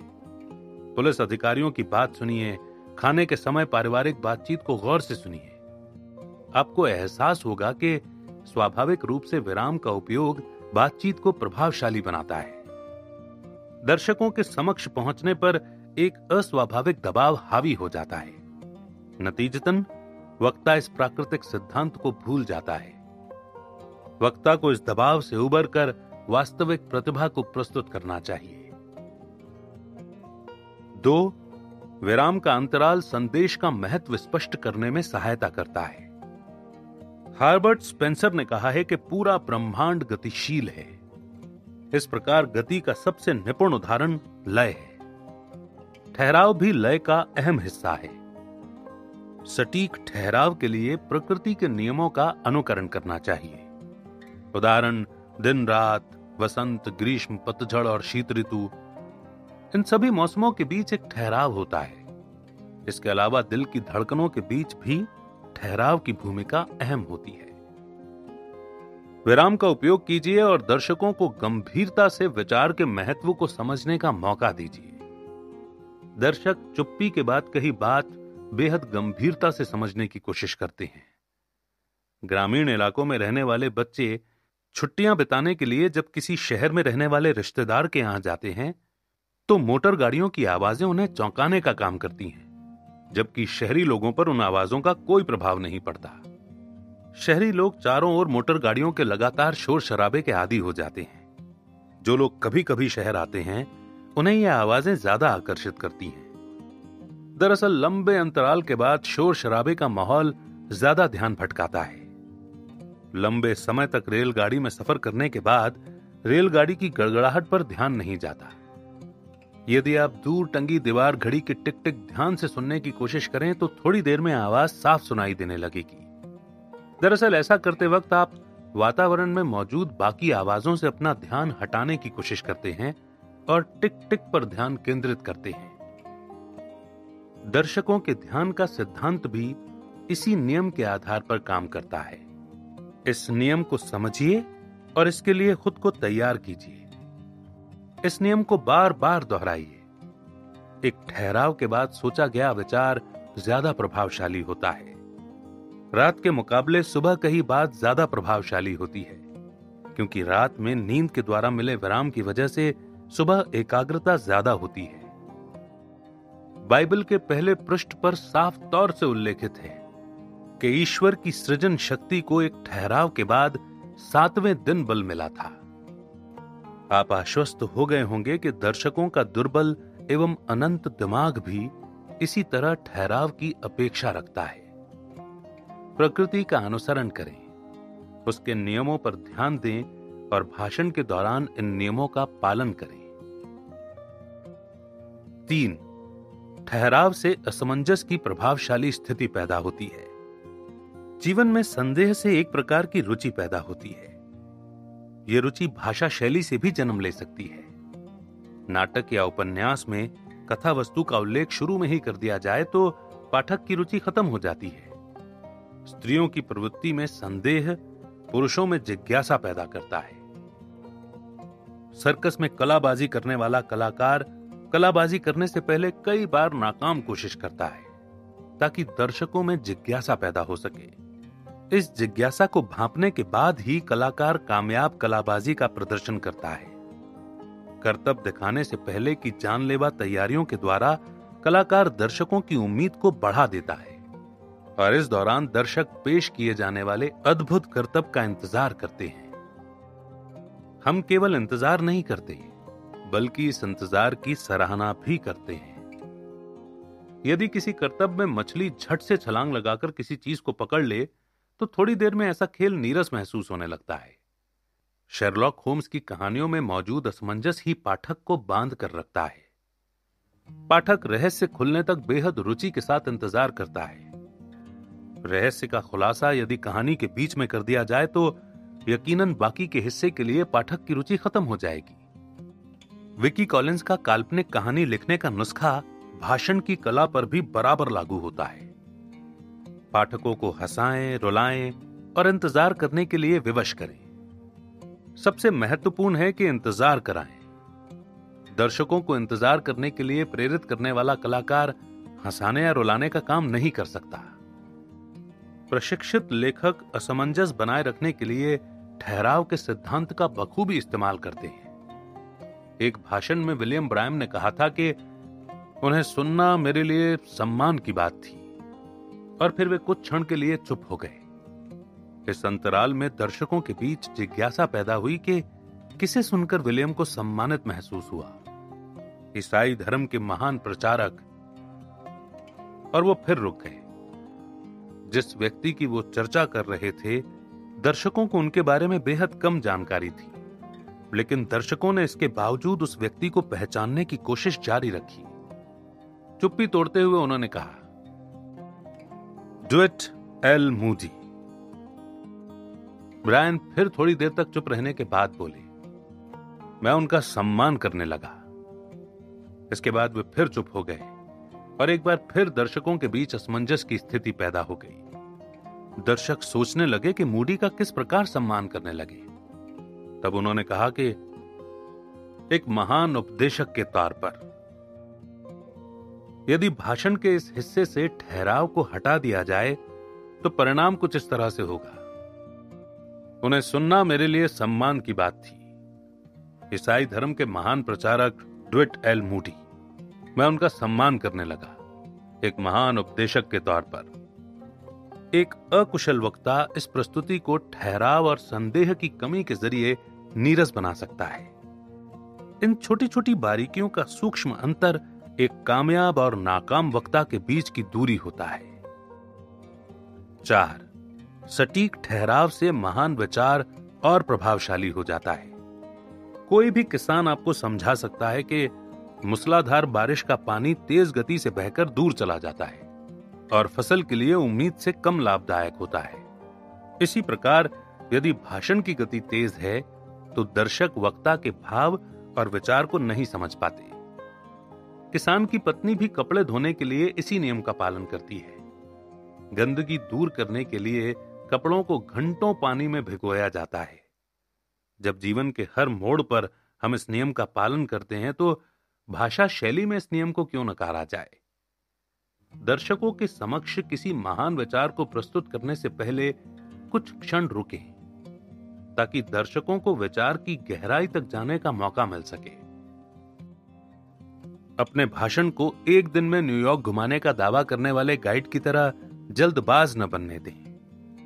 ये गाइड मेट्रोपॉलिटन कला संग्रहालय में रखी श्रेष्ठ कृतियों की झलक केवल 15 मिनट लेने देते हैं।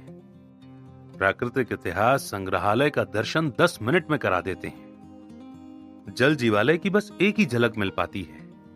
ब्रुकलिन ब्रिज को अफरा तफरी में पार करवाते हैं। चिड़ियाघर में भी जल्दबाजी हावी होती है और इसके बाद ग्रैंड टोम पर वापस ले आते हैं और इसी अफरा तफरी को न्यूयॉर्क दर्शन का नाम दे दिया जाता है।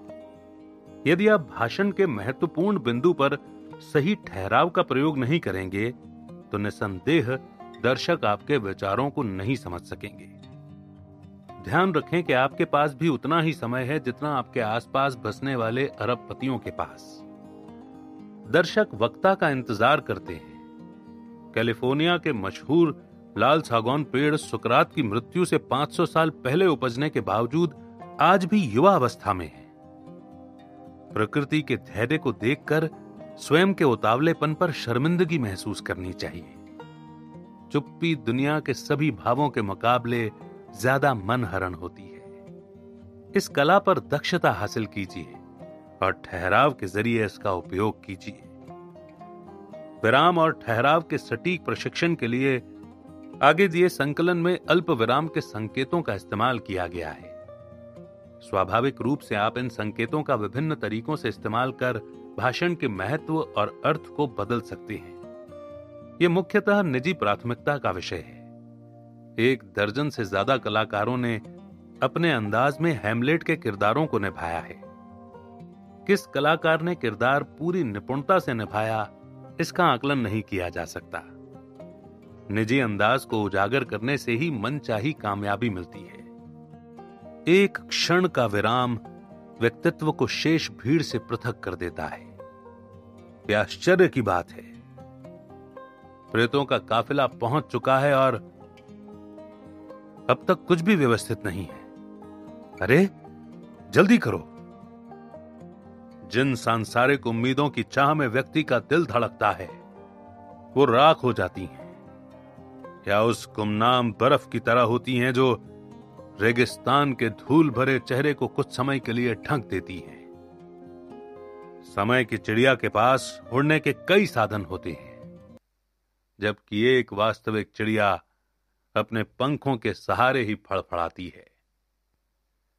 आपने गौर किया होगा कि विराम चिन्ह का ठहराव के सिद्धांत से खास वास्ता नहीं होता। आप भाषण के किसी भी हिस्से को तेजी से पढ़ सकते हैं और कहीं भी विराम ले सकते हैं। अर्थात विचार का महत्व विराम चिन्ह से ज्यादा होता है। एक कविता की पुस्तक, मदिरा का प्याला, पाव रोटी का बड़ा सा टुकड़ा और बीहड़ में गीत गाते हजारों कंठ। ओह, बीहड़ का सौंदर्य स्वर्ग समान होता है। बायरन द्वारा लिखित संकलन में विराम संकेतों पर ध्यान दीजिए। लेकिन वे गहरी आवाजें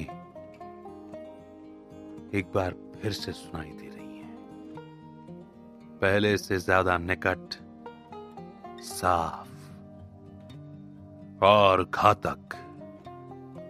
धड़ाम धड़ाम तोप के गरजने की आवाज। इन स्वाभाविक विभिन्नताओं के महत्व पर लंबे विचार विमर्श की आवश्यकता नहीं है। आप महसूस कर सकते हैं कि आम बातचीत करते वक्त जहन में शब्दों और मुहावरों का ताना बाना बनने लगता है और हम सही शब्द या मुहावरा चुनने के लिए हल्का सा रुक जाते हैं। इसी प्रकार भाषण के दौरान सांस लेने के लिए रुकें और पूरी सांस भरने के बाद ही दोबारा बोलना शुरू करें। जल्दबाजी से भाषण का सौंदर्य कम हो सकता है। सावधानी के तौर पर एक हिदायत बेहद जरूरी है। विराम और ठहराव के सिद्धांतों का बहुत ज्यादा अभ्यास न करें। विराम के ज्यादा अभ्यास से भाषा शैली बोझिल और अस्वाभाविक हो सकती है। इस बात का भी खास ख्याल रखना जरूरी है कि विराम किसी आम विचार को महत्वपूर्ण साबित करने का काम नहीं कर सकता। आपको प्राचीन हास्यास्पद रचना मिडनाइट मर्डर का व्याख्यान याद है, जिसकी शुरुआत बहुत ही आडंबरपूर्ण तरीके से हुई और अंत बेहद रोमांचकारी रहा। अंत कुछ इस प्रकार का था, और उसने निष्ठुर ढंग से मच्छर की हत्या कर दी। अंतिम पंक्ति में विराम को कुछ इस नाटकीय ढंग से पेश किया गया कि दर्शक हंसी पर काबू नहीं रख सके। हास्यास्पद भाषण में भाषा की यह शैली कारगर सिद्ध होती है, लेकिन गहन और गंभीर भाषण प्रस्तुत करते वक्त हास्यास्पद ढंग का उपयोग भाषण का प्रभाव क्षीण कर देता है। अर्थात भाषण के दौरान विराम की गंभीरता और लहजे की सहजता को समझना बहुत आवश्यक है।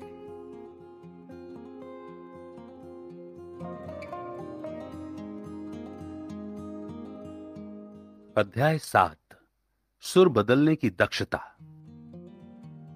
हार्बर्ट स्पेंसर ने इस लय पर टिप्पणी करते हुए कहा कि लेखक ने बातचीत के दौरान सुर बदलने के सिद्धांत को महत्व दिया है और बड़े भावनात्मक तरीके से ज्ञान का दर्शन प्रस्तुत किया है। यह कितना सच प्रतीत होता है कि शब्दों के मुकाबले सुर में उतार चढ़ाव से कथन के भाव को ज्यादा स्पष्ट किया जा सकता है। सुर में उतार चढ़ाव की मामूली प्रतिभा से भाषा का प्रस्तुतिकरण कई गुना प्रभावी हो जाता है, और सुर के उतार चढ़ाव की इसी कला को विभक्ति कहते हैं। शब्द के अंतर्गत सुर में बदलाव की कला और ज्यादा अहम है। मुहावरों के मुकाबले इस कला का उपयोग शब्द के बीच करना बेहद महीन काम है। शब्द बिखरी ईंटों के समान होते हैं, लेकिन सुर बदलने की कला के द्वारा इन ईंट समान शब्दों से रास्ता, गोदाम या गिरजाघर तैयार किया जा सकता है।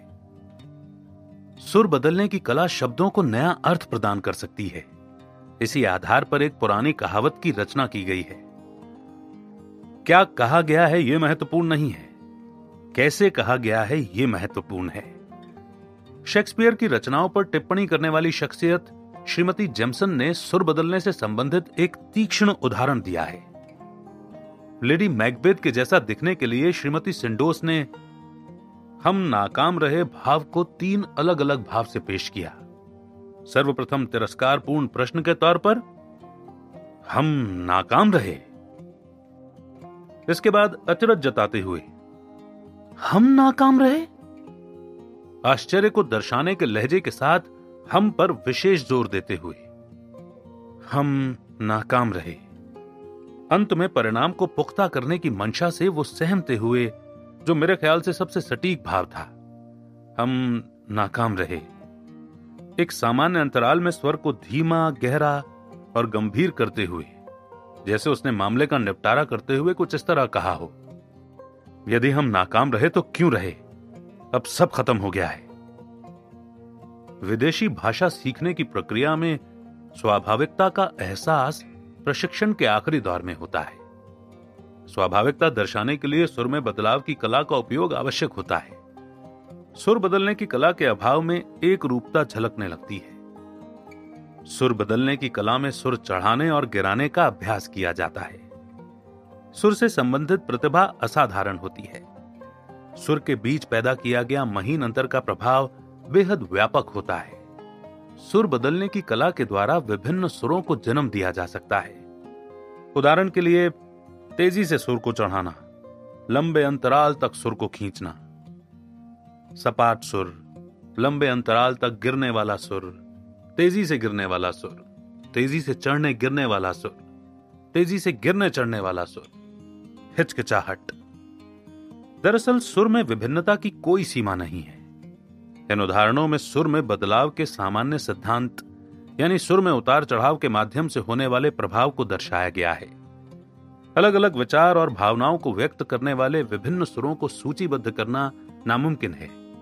इस कला के प्रशिक्षण के लिए कुछ महत्वपूर्ण सुझावों के साथ अभ्यास के लिए पर्याप्त सामग्री का उल्लेख किया गया है। अभ्यास सुर में बदलाव की कला पर पकड़ बनाने का सबसे आसान तरीका है। उदाहरण के लिए इस साधारण वाक्य को ही ले लीजिए, हो, ये एकदम ठीक है। ध्यान दीजिए कि कैसे सुर बदलने के जरिए फीकी सराहना, विनम्र संदेह और विचारों की अनिश्चितता को व्यक्त किया जा सकता है। इसके बाद ध्यान दीजिए कि कैसे समान भाव को दर्शाने में गिरता हुआ सुर निश्चय, अच्छे आचरण के साथ सहमति, उत्साहपूर्ण सराहना आदि को प्रदर्शित करता है। साधारण तौर पर ऊंचा सुर शंका और अनिश्चितता का भाव पैदा करता है, जबकि गिरते हुए स्वर से निश्चितता का बोध होता है। छात्र ये साबित करने के लिए कि उनका भाषण कुछ खास बुरा नहीं था, ऊंचे सुर का इस्तेमाल करते हैं। इसके विपरीत नीचे स्वर में भाव व्यक्त करने वाले छात्रों को कथन की सत्यता प्रमाणित करने की आवश्यकता नहीं होती। उस व्यक्ति को अलविदा कहने की कल्पना करें जिससे आप कल दोबारा मिलने वाले हैं, फिर उस मित्र को जिससे मिलने की संभावना बेहद कम है। इन दोनों भावों में सुर के बदलने का एहसास खुद ब खुद हो जाएगा। चाय पर किसी कम पहचान की महिला से अलविदा कहते समय आपके साथ बिताया गया समय बेहद सुखद था। आपका भाव और प्रेमिका के साथ बिताए गए समय के बाद इस भाव का प्रस्तुतिकरण समान नहीं होता। दोनों स्थितियों में सुर के बदलाव के अंतर को महसूस किया जा सकता है। इस बात को अच्छी तरह समझ लेना चाहिए कि सुर में बदलाव की प्रक्रिया बेहद अप्रत्याशित होती है। एक एक शब्द के बीच बेहद महीन बदलाव, भाषण के दौरान सुर में तेज और बेहद धीमे बदलाव से इस कला को प्रदर्शित नहीं किया जा सकता। हालांकि यह भी नहीं नकारा जा सकता कि कभी कभी सुर में तेज और धीमे बदलाव की भी आवश्यकता होती है, पर जाहिर तौर पर यह सिद्धांत विशेष परिस्थिति में ही कारगर सिद्ध होता है। इस अगले वाक्य का उच्चारण कीजिए, और फिर भी मैंने जो कहा स्पष्ट कहा। अब इस वाक्य के विभिन्न मतलब निकालने के नजरिए से महत्वपूर्ण शब्दों के सुर बदलने की कोशिश कीजिए। इस दिए गए उदाहरण में सुर को केवल 2 शब्दों के लिए बदलने की सलाह ही दी गई है, स्पष्ट कहा। लेकिन हकीकत में अलग अलग शब्दों के स्वरों को बदलकर वाक्य के कई मतलब निकाले जा सकते हैं। ध्यान रहे कि शब्दों के उच्चारण में सुर का बदलाव आवश्यकता से ज्यादा या कम नहीं होना चाहिए। सुर में जरूरत से ज्यादा बदलाव भाषा को बनावटी बना देता है। ऐसा लगता है जैसे एक परिपक्व गृहिणी चुलबुली अदाएं दिखाने की कोशिश कर रही हो। यह एक स्वाभाविक भाव और बिना इरादे किए गए मजाक के बीच एक महीन पर्दे के समान है। अपने सुर का स्वयं विश्लेषण कीजिए। उदाहरण के तौर पर ओ नहीं, या फिर ओ मैं समझा, और वास्तव में। इन भावों को सुर के बदलाव के जरिए अलग अलग मतलब देने की कोशिश कीजिए और धैर्यपूर्वक इसकी समीक्षा कीजिए। नियमों की पुस्तक के मुकाबले यह अभ्यास विषय को ज्यादा गहराई से समझने में मदद करेगा। इसके अलावा अंतर्मन की आवाज पहचानना भी महत्वपूर्ण विशेषता है।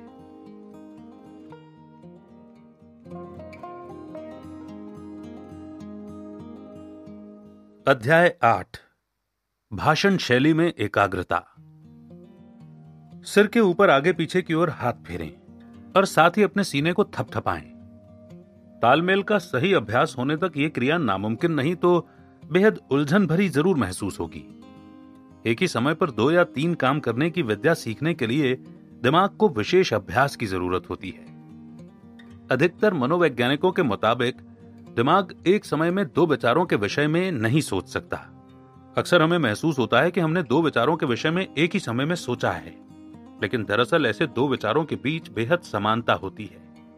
लिहाजा हमें लगता है कि ये एक ही समय में होने वाली क्रिया रही होगी। इस दावे की सत्यता की मनोवैज्ञानिक वजह जो भी हो, लेकिन इस तथ्य से इनकार नहीं किया जा सकता कि दिमाग दूसरे विचार तक पहुंचते वक्त पहले विचार को छोड़ देता है और यह प्रक्रिया निरंतर जारी रहती है। अधिकतर वक्ता एक विचार व्यक्त करते समय अगले विचार को सोचने की बहुत आम लेकिन हानिकारक गलती करते हैं और इस तरह वक्ता की एकाग्रता भंग हो जाती है। परिणाम स्वरूप वाक्य की शुरुआत तो बेहद प्रभावशाली होती है, लेकिन अंत बेहद फीका हो जाता है। पहले से तैयार किए गए लिखित भाषण में ध्यान रखा जाता है कि वाक्य के अंत में ही बल देने योग्य शब्दों का प्रयोग किया जाए, लेकिन बल देने योग्य शब्द के लिए प्रभावशाली प्रस्तुति की भी आवश्यकता होती है। एकाग्रता के अभाव में यह प्रभाव फीका पड़ जाता है। लिहाजा मौजूदा वाक्य पर ध्यान केंद्रित करना बेहद आवश्यक हो जाता है। याद रहे कि दर्शकों का दिमाग वक्ता के दिमाग का बहुत ध्यान पूर्वक अनुकरण करता है। यदि भाषण के दौरान एकाग्रता को मौजूदा वाक्य की जगह अगले वाक्य पर केंद्रित कर दिया जाए तो दर्शकों का दिमाग भी भटक जाता है। हालांकि दर्शकों में यह भटकाव सोचा समझा नहीं होता, लेकिन निसंदेह ऐसे मौके पर मौजूदा वाक्य का महत्व दर्शकों के लिए कम हो जाता है। वक्ताओं और कलाकारों के लिए विचारों का भटकाव बहुत हानिकारक सिद्ध होता है। निसंदेह भाषण के बीच स्वाभाविक विराम के दौरान अगले वाक्य के बारे में सोचा जा सकता है, लेकिन एक वाक्य बोलते समय दूसरे वाक्य के बारे में सोचना हानिकारक होता है। किसी गहन विचार को एकाग्रता के बिना प्रस्तुत नहीं किया जा सकता। निसंदेह एकाग्र व्यक्ति विचारों के भाव को बेहद प्रभावशाली ढंग से प्रस्तुत करने की योग्यता रखता है। भाषण की तैयारी के समय वक्ता विचार और भावनाओं को केंद्रित करता है। स्वाभाविक विराम के दौरान अभ्यस्त वक्ता आगामी विचारों पर ध्यान देते हुए प्रभावशाली प्रस्तुति की तैयारी करता है। लेकिन भाषण के दौरान केवल बोलें, पूर्वानुमान न करें, एकाग्रता के साथ शक्तियों को भी बांटें। उदाहरण के लिए इस पर ध्यान दें। आपने क्या पढ़ा मेरे स्वामी? हैमलेट ने जवाब दिया, शब्द शब्द शब्द। ये एक प्राचीन समस्या है। शब्दों का सपाट उच्चारण भाव पैदा नहीं करता, लेकिन शब्दों को खींचने से भाव व्यक्त हो सकता है।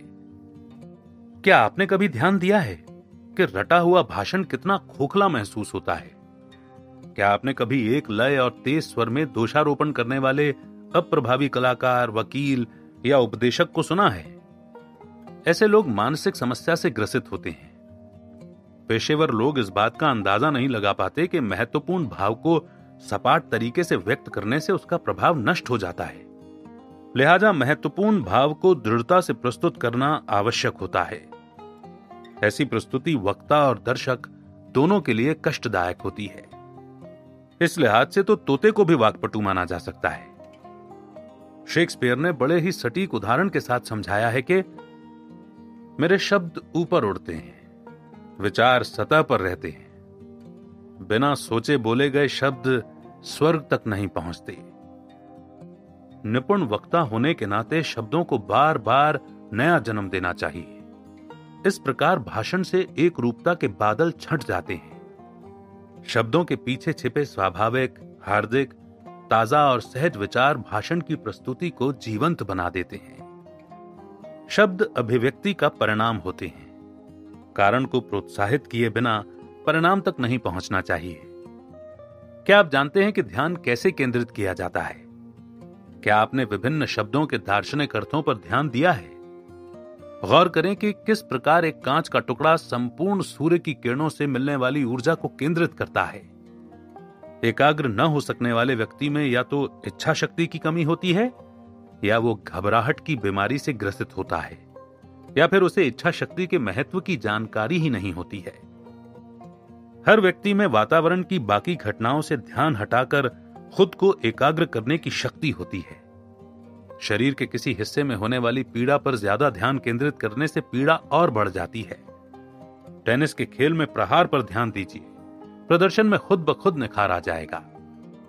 एकाग्रता का अर्थ है किसी एक चीज पर ध्यान केंद्रित करना और बाकी चीजों से ध्यान हटाना। यदि आप ऐसा नहीं कर पा रहे हैं तो कुछ गड़बड़ है। इस कमी पर सबसे पहले ध्यान दें। कमी को सुधारने की भरपूर कोशिश करें।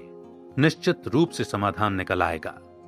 आत्मशक्ति से संबंधित अध्याय को ध्यान से पढ़ें। इच्छा और अभ्यास के द्वारा इच्छा शक्ति को विकसित करें। हर कीमत पर ध्यान लगाएं। निश्चित रूप से सफलता हासिल होगी।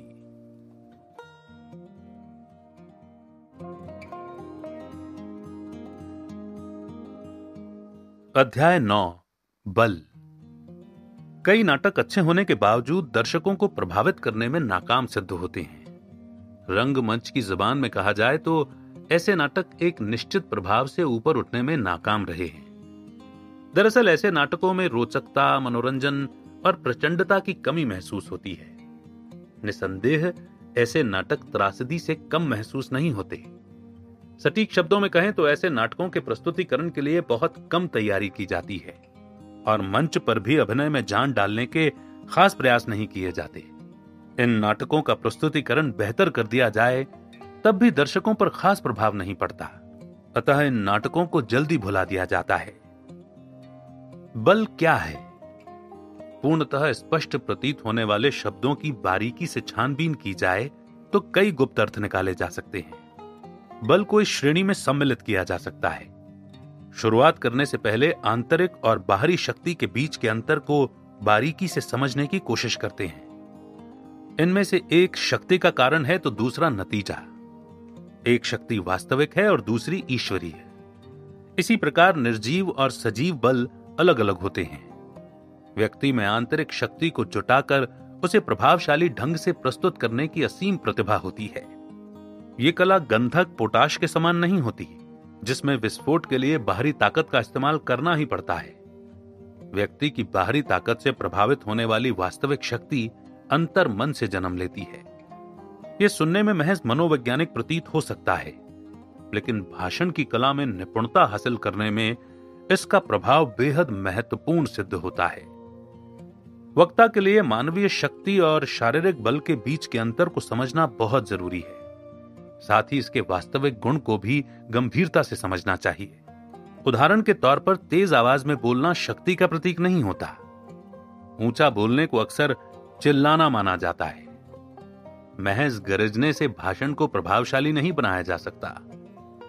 हालांकि ऐसे कुछ पल जरूर होते हैं जब भाषण के किसी हिस्से को तेज आवाज के जरिए बहुत प्रभावशाली बनाया जा सकता है। बल यदि कारण है तो प्रभाव भी है। आंतरिक शक्ति का जन्म 4 महत्वपूर्ण प्रगतिशील तत्वों से होता है। सबसे पहले बल की उत्पत्ति दृढ़ निश्चय से होती है। भाषण के दौरान किसी महत्वपूर्ण भाव को बल देने से पहले कथन की सत्यता, महत्व और सही मतलब का बोध होना बहुत जरूरी होता है। दृढ़ निश्चय विश्वास को जन्म देता है। द सैटरडे इवनिंग पोस्ट के एक लेख इंग्लैंड के टीआर में विंस्टन स्पेंसर चर्चिल ने स्पष्ट उल्लेख किया है कि चर्चिल और रूजवेल्ट की कामयाबी के पीछे प्रभावशाली भाषण की कला सबसे बड़ी वजह रही है।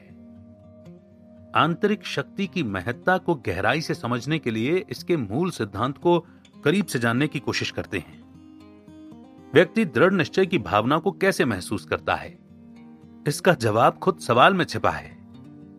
व्यक्ति इसको महसूस करता है। निश्चय का एहसास भावनात्मक तनाव पैदा करता है। थियोडोर रूजवेल्ट और बिली संडे की भाषण देते वक्त खींची गई तस्वीरों का ध्यान से अध्ययन कीजिए। भाषण के अंत में पहुंचने पर उन वक्ताओं के जबड़ों में खिंचाव और तनाव की वजह से शरीर में खींची नसों पर ध्यान दीजिए। नैतिक और शारीरिक बल लगभग एक ही तरीके से काम करता है। दोनों बलों को दर्शाने में तनाव और तंतु शक्ति की भूमिका एक समान होती है। धनुष की प्रत्यंचा के खिंचाव और प्रत्यंचा खींचने में मांसपेशियों का बल दर्शकों को आकर्षित करता है। इसी प्रकार जब वक्ता अपनी संयोजित शक्ति का प्रदर्शन करता है तो दर्शकों में उत्सुकता की लहर प्रवाहित हो जाती है। इस संयोजित शक्ति को उजागर करने के लिए इसे ढीला छोड़ना आवश्यक होता है। यही वो शक्ति है जो दर्शकों को सतर्क बनाती है।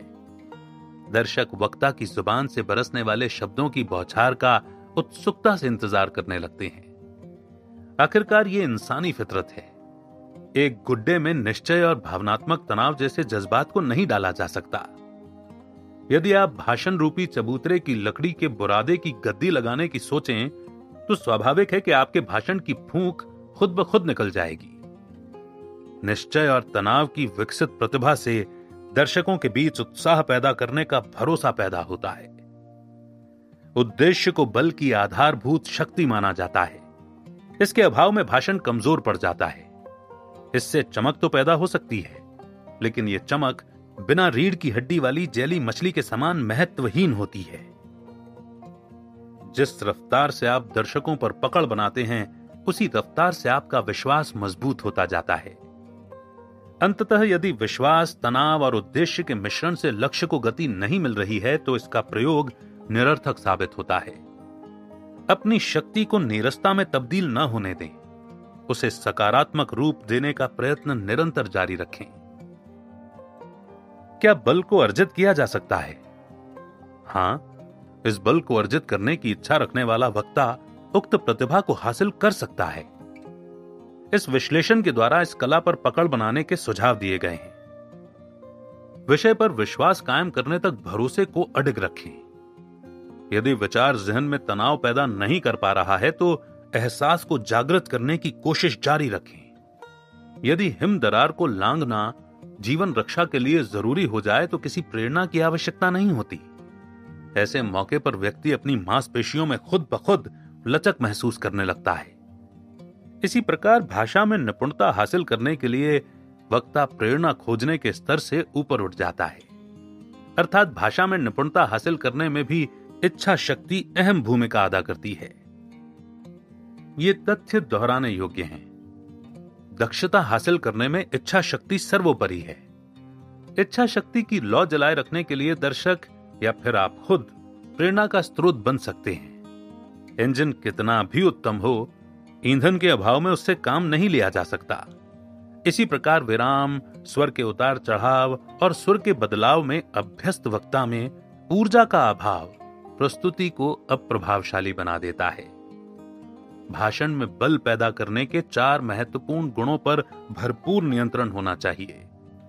वे गुण इस प्रकार हैं: विचार, विषय पर मजबूत पकड़, शब्दों का सटीक चयन एवं प्रस्तुतिकरण। इस अंक में इन सभी विशेषताओं के बारे में विस्तृत जानकारी दी गई है, विशेषकर सटीक शब्दों का चयन। इसके जरिए व्याख्यान की कला बेहद प्रभावशाली हो जाती है। भाषण में बल स्थापित करने के लिए आगे दिए गए उदाहरणों पर ध्यान दें। सटीक शब्दों का चयन। असाधारण शब्दों के मुकाबले सामान्य शब्द ज्यादा प्रभावशाली सिद्ध होते हैं। बाजीगरी के मुकाबले हाथ की सफाई ज्यादा प्रचलित शब्द है। लंबे शब्दों के मुकाबले छोटे शब्द ज्यादा प्रखर होते हैं। समापन के मुकाबले खत्म ज्यादा प्रचलित शब्द है। संस्कृत के मुकाबले देवनागरी हिंदी के शब्दों का प्रयोग करें। अग्नि की जगह आग का इस्तेमाल ज्यादा प्रभावशाली महसूस होता है। व्यापक शब्दों के मुकाबले निश्चित शब्दों का महत्व ज्यादा होता है। मुद्रक की जगह छापने वाला ज्यादा स्पष्ट भाव पैदा करता है। लक्ष्य साबित करने वाले शब्द निसंदेह आमतौर पर बोले जाने वाले शब्दों के मुकाबले गहरा प्रभाव डालते हैं। उसकी शादी हो गई, इसके मुकाबले आखिरकार उसने शादी कर ही ली। इससे भाव की स्पष्टता बढ़ जाती है। शख्सियत से संबंधित अपशब्दों के मुकाबले लक्षण दर्शाने वाले शब्दों का प्रभाव ज्यादा होता है।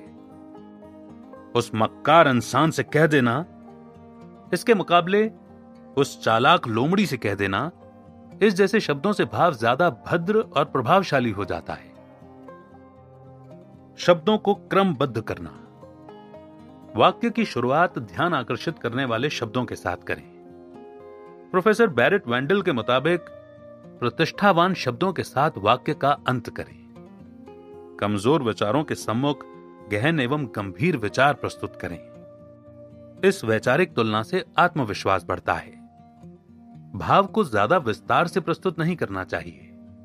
छोटे वाक्य ज्यादा प्रभावशाली होते हैं। निरर्थक शब्द को भाषण से छांटने की कोशिश करें ताकि अहम शब्दों पर विशेष बल दिया जा सके। आम घरेलू कहावतों का इस्तेमाल औपचारिक और दार्शनिक विचारों के मुकाबले ज्यादा प्रभावशाली होता है। वाक्यों में गहन विचार को सही स्थान दें। इस प्रकार विचार के महत्वपूर्ण हिस्से को ज्यादा बल प्रदान किया जा सकता है। लेकिन किसी ने कहा है, विषय के दिलचस्प हिस्से पर निर्भर होने से प्रभाव नहीं जमता। उसके मूल भाव, स्पष्ट तौर पर की गई व्याख्या और प्रस्तुति का सौंदर्य दर्शकों को आकर्षित करने में ज्यादा कारगर साबित होता है। किसी व्यक्ति को बलपूर्वक आकर्षित करने के मुकाबले उसे मोहित करना ज्यादा उत्तम तरीका है। बल का प्रयोग क्यों किया जाए? यह नजरिया वास्तविकता के बेहद करीब है, लेकिन पूर्ण रूप से वास्तविक नहीं है। स्पष्टता, धारणा, सौंदर्य एवं सत्य की साधारण व्याख्या करना आवश्यक होता है। निश्चित ही इन गुणों के मिश्रण से प्रस्तुतिकरण में 4 चांद लग जाते हैं। छोटे मोटे प्रहार की परवाह करने वाले वक्ता आक्रामक संदेश देने में विफल साबित होते हैं। जिस तरह सख्त चमकीले पत्थरों को रगड़कर चिंगारी पैदा नहीं की जा सकती, उसी प्रकार मात्र सहजता से दर्शकों में जिज्ञासा पैदा नहीं की जा सकती। दर्शकों से भरे मंच के सम्मुख अभिनय करते समय यदि आप भावुकता के साथ कहें, मुझे लगता है कि नाट्यशाला में आग लग गई है, तो जाहिर तौर पर दर्शक हंसी से फूट पड़ेंगे। यदि इस भाव को चिंता और बौखलाहट के साथ व्यक्त किया जाए तो दर्शक एक दूसरे को रौंदते हुए बाहर के दरवाजे की ओर भागना शुरू कर देंगे। वक्ता के मिजाज और भाषा के प्रभाव से संदेश दृढ़ हो जाता है। किसी यादगार भाषण में, मुझे लगता है मुझे पता लगाना होगा, मेरी राय में शायद ये सच है, इन जैसे भावों का उपयोग नहीं किया गया है।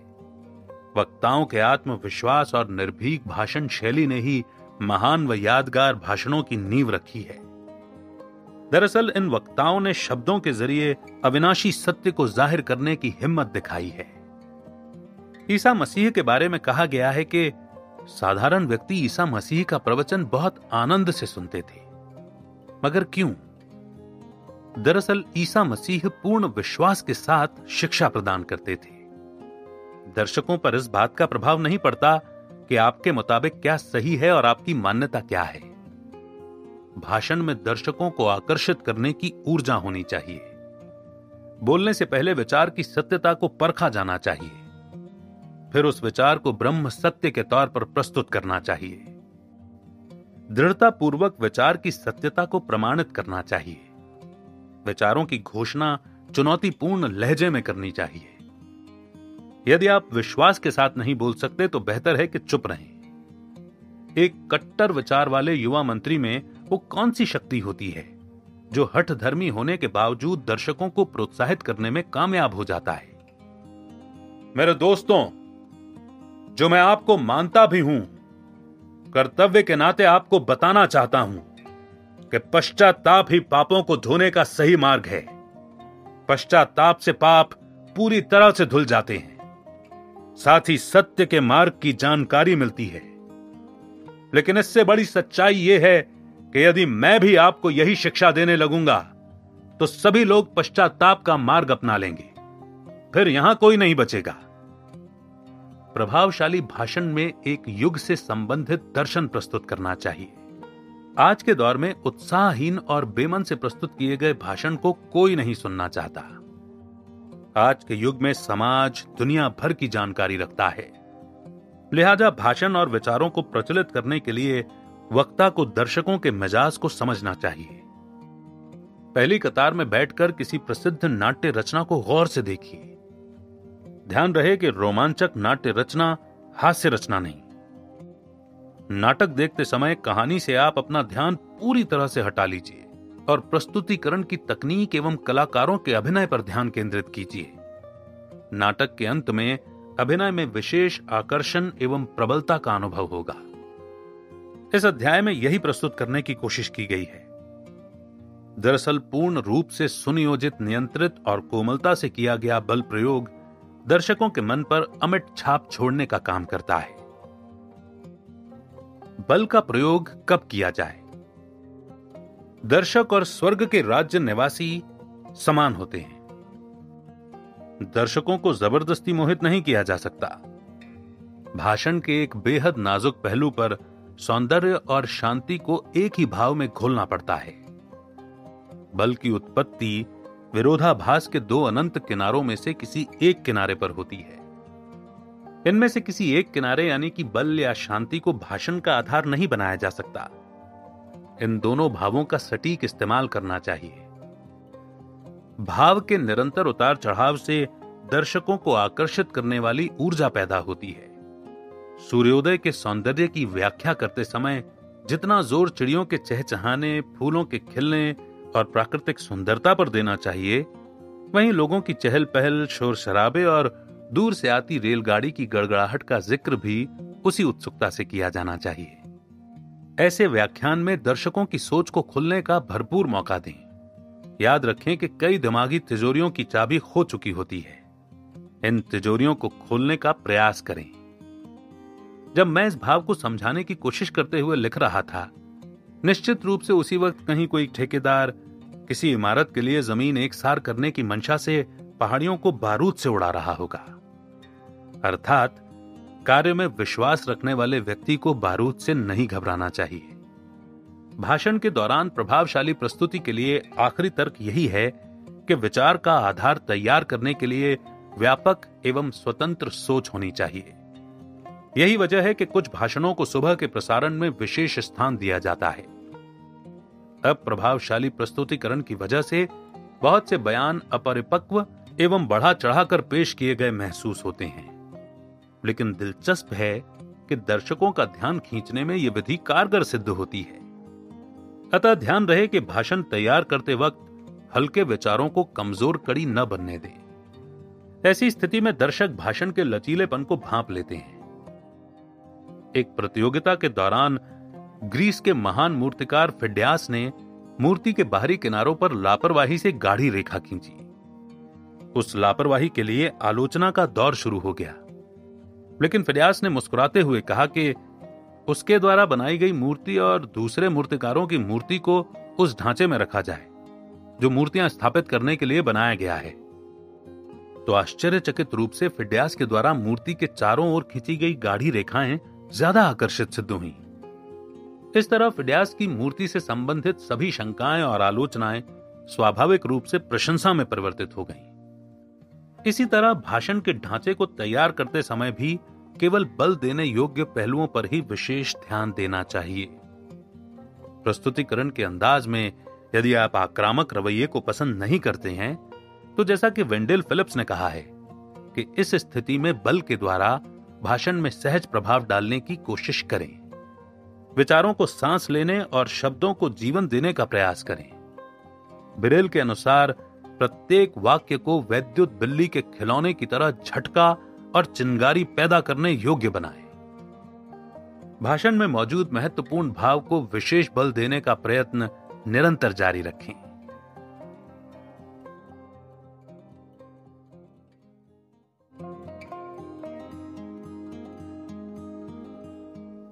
अध्याय 10 भावना एवं जोश।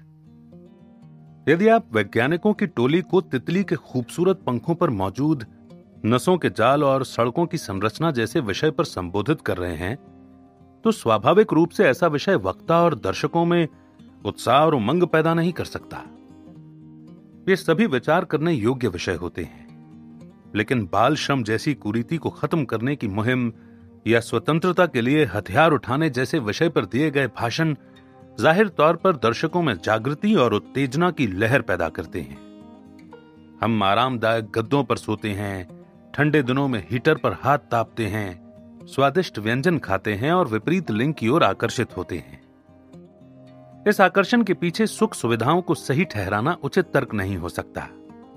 इस स्वभाव की मुख्य वजहें आराम के प्रति झुकाव होती हैं। हमारी भावनाएं खाने के प्रति हमारी इच्छा और सामाजिक व्यवहार का तरीका निर्धारित करती हैं।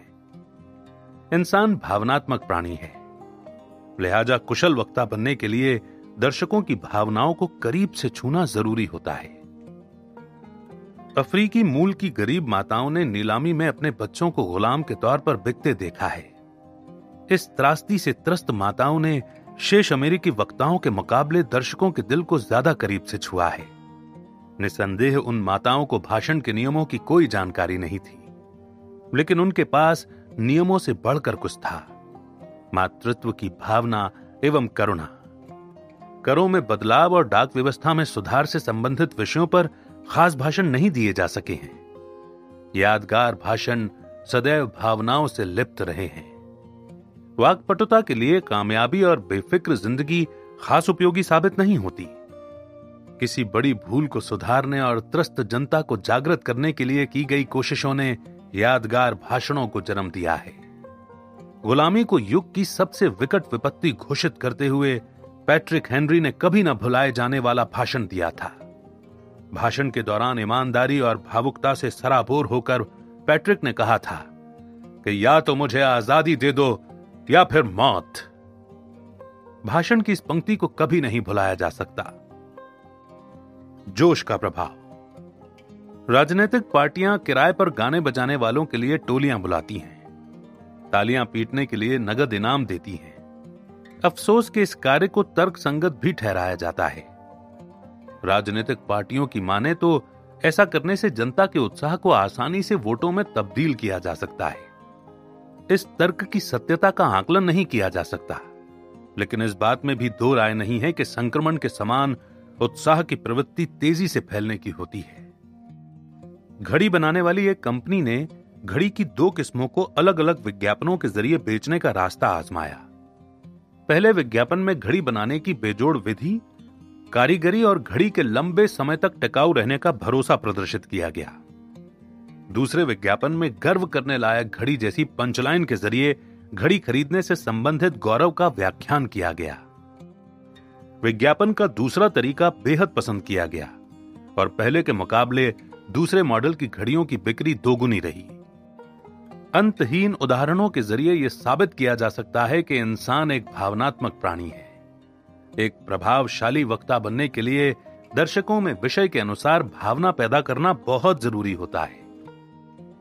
वाद विवाद की कला में निपुण वक्ता अच्छी तरह से जानते थे कि भाषण का भावनात्मक पहलू सबसे अहम होता है।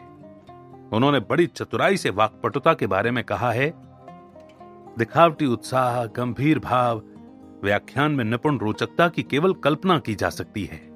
इसे पूर्ण रूप से हासिल नहीं किया जा सकता। ये केवल तभी हासिल होता है जब हासिल हो जाए। ये जमीन से निकलने वाले फव्वारे के समान है, पहाड़ों के मुख से निकलने वाले लावा के समान है, जो केवल प्राकृतिक शक्ति से ही बाहर निकलते हैं। विद्यालय में सिखाए जाने वाले नजाकत से भरे भाषण के तौर तरीके उस वक्त काम नहीं आते जब बीवी बच्चों के भाग्य और देश की नाजुक स्थिति को सुधारने के लिए भाषण दिया जाए। ऐसे मौके पर शब्द शक्तिहीन हो जाते हैं और वाक्पटुता घास चरने चली जाती है। ऐसे मौकों पर योग्य से योग्य वक्ता की क्षमता क्षीण हो जाती है। अतः कहा जा सकता है कि वाक्पटुता देशभक्ति और आत्मनिष्ठा का एक रूप है। विचारों की स्पष्टता, विशेष उद्देश्य, दृढ़ निश्चय, निर्भीक स्वभाव, दीप्तिमान आंखें, जुबान पर लहराते शब्द और विषय पर ध्यान केंद्रित करने की शक्ति से वाक्पटुता का जन्म होता है। ऐसी वाक्पटुता बोलने की बाकी निपुणताओं के मुकाबले ज्यादा प्रभावशाली होती है। ये एक प्रक्रिया है, एक प्रभावशाली, श्रेष्ठ और उत्तम प्रक्रिया। एक बार खाना खाने के बाद एक लेखक गांव की सड़कों पर टहलने के लिए निकला। रास्ते में उसने एक ढोंगी को बोलते हुए सुना। एमरसन की हर व्यक्ति से कुछ सीख लेने की सलाह को मानते हुए लेखक रुक गया और उस ढोंगी की बात को ध्यान से सुनने लगा। वो व्यक्ति बाल मजबूत करने की दवा बेच रहा था और दावा कर रहा था कि उसने इस दवा की खोज एरिजोना में की है। उसने अपने सिर से टोप हटाते हुए दवा के सकारात्मक असर का व्याख्यान किया। दवा से मुंह धोकर साबित किया कि दवा हानिकारक नहीं है। इसके बाद दवा के फायदों का भरपूर व्याख्यान कुछ इस तरह से किया कि खरीदारों की लाइन लग गई। दवा बेचने के बाद उस जालसाज ने बड़े विश्वास के साथ यह समझाने की कोशिश की कि महिलाओं के मुकाबले पुरुष ज्यादा तादाद में गंजे क्यों पाए जाते हैं। इस विषय में किसी को कोई जानकारी नहीं थी। उसने समझाया कि महिलाएं पतले तलवे के जूते पहनती हैं, इसलिए शरीर का मां धरती से ज्यादा संपर्क होता है। पुरुष मोटे तलवे के जूते पहनते हैं और बालों को पोषक तत्वों से वंचित रखते हैं। उस जालसाज के पास इसका भी एक निवारण था, एक तांबे का टुकड़ा जिसे जूतों के तलवे में रखने से समस्या हल हो सकती थी।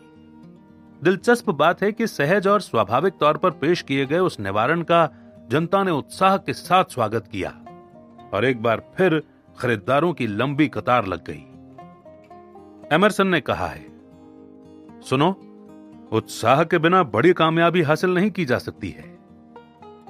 कार्लाइल ने कहा है, इतिहास के पन्नों में शामिल महान लम्हे केवल और केवल जोश व उत्साह का परिणाम है। उत्साह की भावना चेचक के संक्रमण की तरह फैलती है। ओलिवर क्रॉमवेल ने कहा है, इतने ऊंचे कभी ना पहुंचो कि पता ही ना चले कि कहां जाना है। उत्साह को कैसे हासिल और विकसित किया जाए? उत्साह कोई कमीज नहीं है जिसे जब चाहे पहन लो और जब चाहे उतार दो। उत्साह को पुस्तक में मौजूद नसीहतों से भी हासिल नहीं किया जा सकता। उत्साह समय के साथ विकसित होने वाला प्रभाव होता है, लेकिन सवाल यह है कि किस चीज का प्रभाव, जानने की कोशिश करते हैं। एमरसन ने लिखा है, एक चित्रकार ने मुझे बताया कि पेड़ का बेहतरीन चित्र बनाने के लिए चित्रकार को खुद एक पेड़ के समान महसूस करना पड़ता है। इसी प्रकार एक बच्चे का चित्र बनाने से पहले बच्चों की शरारतों, हरकतों और स्वभाव को समझना जरूरी होता है। खुद को बच्चों जैसा महसूस करने वाला चित्रकार ही बच्चों के विभिन्न भावों को चित्र के द्वारा प्रकट कर सकता है। मैं रेगिस्तान में रहने वाले एक ऐसे चित्रकार को जानता हूं जिसने चट्टान का चित्र बनाने से पहले उसकी भौगोलिक विशेषताओं के बारे में जानकारी हासिल की और उसके द्वारा बनाया गया चित्र विश्व प्रसिद्ध हुआ। किसी कठिन किरदार का अभिनय करने के लिए साराह बर्नार्ड उस दिन शाम 4 बजे के बाद न तो किसी से मिलती थीं और न ही किसी से बातचीत करती थी। इस अंतराल में वो अपने किरदार में खोई रहती थी। शेक्सपियर के नाटकों में अभिनय करने वाले महान कलाकार बूथ भी किरदार निभाने से पहले अकेले रहना पसंद करते थे और खुद को किरदार में डुबोए रखते थे। एक महान कृति द डिवाइन कॉमेडी लिखने से पहले दांते अपनी प्रेमिका फ्लोरेंस से लंबे समय तक दूर रहे, जंगलों में ठिकाना बनाया, गुफाओं में जीवन बिताया और कई बार भूखमरी के कगार तक पहुंचे। इस कष्ट भरे जीवन के बाद दांते ने महान हास्य कृति को लिखा। सूर्योदय के सौंदर्य का वर्णन करने के लिए टर्नर ने दिन निकलने से पहले 12 किलोमीटर का पहाड़ी का सफर तय किया और फिर समुद्र तट से उगते सूर्य के सौंदर्य और महिमा का वर्णन किया। वेंडेल फिलिप्स के वाक्य दिलो दिमाग पर बहुत गहरा असर डालते हैं, क्योंकि फिलिप्स ने 50 लाख गुलामों के दुख दर्द को करीब से महसूस किया था। भाषा में एहसास पैदा करने का बस यही एकमात्र रास्ता है। बोलते समय विषय को दिल से महसूस करें और बाकी सब भूल जाएं। आप जिस एहसास का वर्णन करना चाहते हैं उसके किरदार में पूर्ण रूप से उतर जाएं। आप जिस उद्देश्य की वकालत कर रहे हों, जिस मामले पर बहस कर रहे हों, उसे वस्त्रों की तरह धारण कर लें, उसमें समा जाएं और इस दौरान बाकी सब भूल जाएं। इस तरह भाव के सही मतलब तक पहुंचा जा सकता है। विषय में सहानुभूति का भाव पैदा किया जा सकता है। प्रकट की जाने वाली भावना निजी भावना जैसी प्रतीत की जा सकती है। ऐसा करने से विषय का एहसास समाहित हो जाता है और उत्साह वास्तविक एवं संक्रामक रूप धारण कर लेता है। इस प्रक्रिया को महज सलाह के तौर पर नहीं लेना चाहिए, इसे महसूस करना चाहिए। व्याख्यान का अंदाज वक्ता की भावनाओं के उबाल को दर्शकों के सामने परोस देता है। भाषण में वास्तविक एहसास ढांचे में मौजूद खून और हड्डी के समान होता है, जिसे न तो बढ़ाया जा सकता है और न ही घटाया जा सकता है। एक आदर्श भाषण में वक्ता और दर्शकों की भावना एक समान हो जाती है। एहसास एक दूसरे के साथ मिल जाते हैं और प्रस्तुति यादगार बन जाती है। मानवता में सहानुभूति की आवश्यकता। वक्ता में मानव स्वभाव से संबंधित करुणा का भाव जोर जबरदस्ती से पैदा नहीं किया जा सकता। उसका विकास स्वयं होता है। विक्टर ह्यूगो की आत्मकथा लिखने वाले लेखक ह्यूगो की अथाह धार्मिक भावनाओं को लेखन कला की महानता का आधार बताया गया है। हाल ही में कॉलियर्स वीकली के संपादक को लघु कथा लिखने की कला पर बोलते हुए सुना गया। भाषण के दौरान उन्होंने बार बार मानवता के प्रति स्नेह की भावना पर जोर दिया, लेकिन निजी स्वार्थ हासिल करने के लिए दिए गए कुछ यादगार भाषण समय के साथ खुद ब खुद महत्वहीनता के अंधेरे में लुप्त हो जाते हैं। महानता का सबसे मजबूत आधार है समर्पण की भावना। स्वयं का संरक्षण जीवन का पहला नियम है, तो आत्मत्याग महानता का पहला लक्षण है। पाप की बुनियाद निजी स्वार्थ की जमीन पर खोदी जाती है। महान धर्म और दार्शनिक निरंतर इस सत्य का सत्यापन करते आए हैं। वास्तविक सहानुभूति और स्नेह से भरा व्यक्तित्व ही मानवता की भावनाओं में जागृति पैदा करने योग्य भाषण प्रस्तुत कर सकता है। जैसा कि वेबस्टर ने कहा है, सहानुभूति और स्नेह दर्शाने का ढोंग किसी काम नहीं आता। इस अभिनय को सफलतापूर्वक नहीं किया जा सकता। प्रकृति ने वास्तविकता को विशेष ऊर्जा प्रदान की है। भाषण देते समय शब्दों और भावनाओं में तालमेल होना चाहिए। बिना भावना के प्रस्तुत किए गए वाक्यों में एहसास की कमी झलक ही जाती है। अधूरे मन से पेश किए गए उदासीन व्याख्यान के लिए समाज में कोई जगह नहीं होती। वाक्पटुता का सबसे अहम स्रोत है ईमानदारी। कार्लाइल ने सही कहा है, मिराबियो, नेपोलियंस, बर्न्स और क्रॉमवेल में से कोई विशेष योग्यता का धनी नहीं था, लेकिन इन सभी व्यक्तित्वों में दृढ़ निश्चय सर्वोपरि था। और मेरी नजर में ऐसा व्यक्ति ही सच्चा एवं गंभीर होता है। महान एवं वास्तविक गंभीरता से नायक का उदय होता है। महान व्यक्ति लक्ष्य के लिए इस्तेमाल की जाने वाली गंभीरता और लगन का व्याख्यान नहीं कर सकता। असल में इसके बारे में विचार तक नहीं किया जा सकता।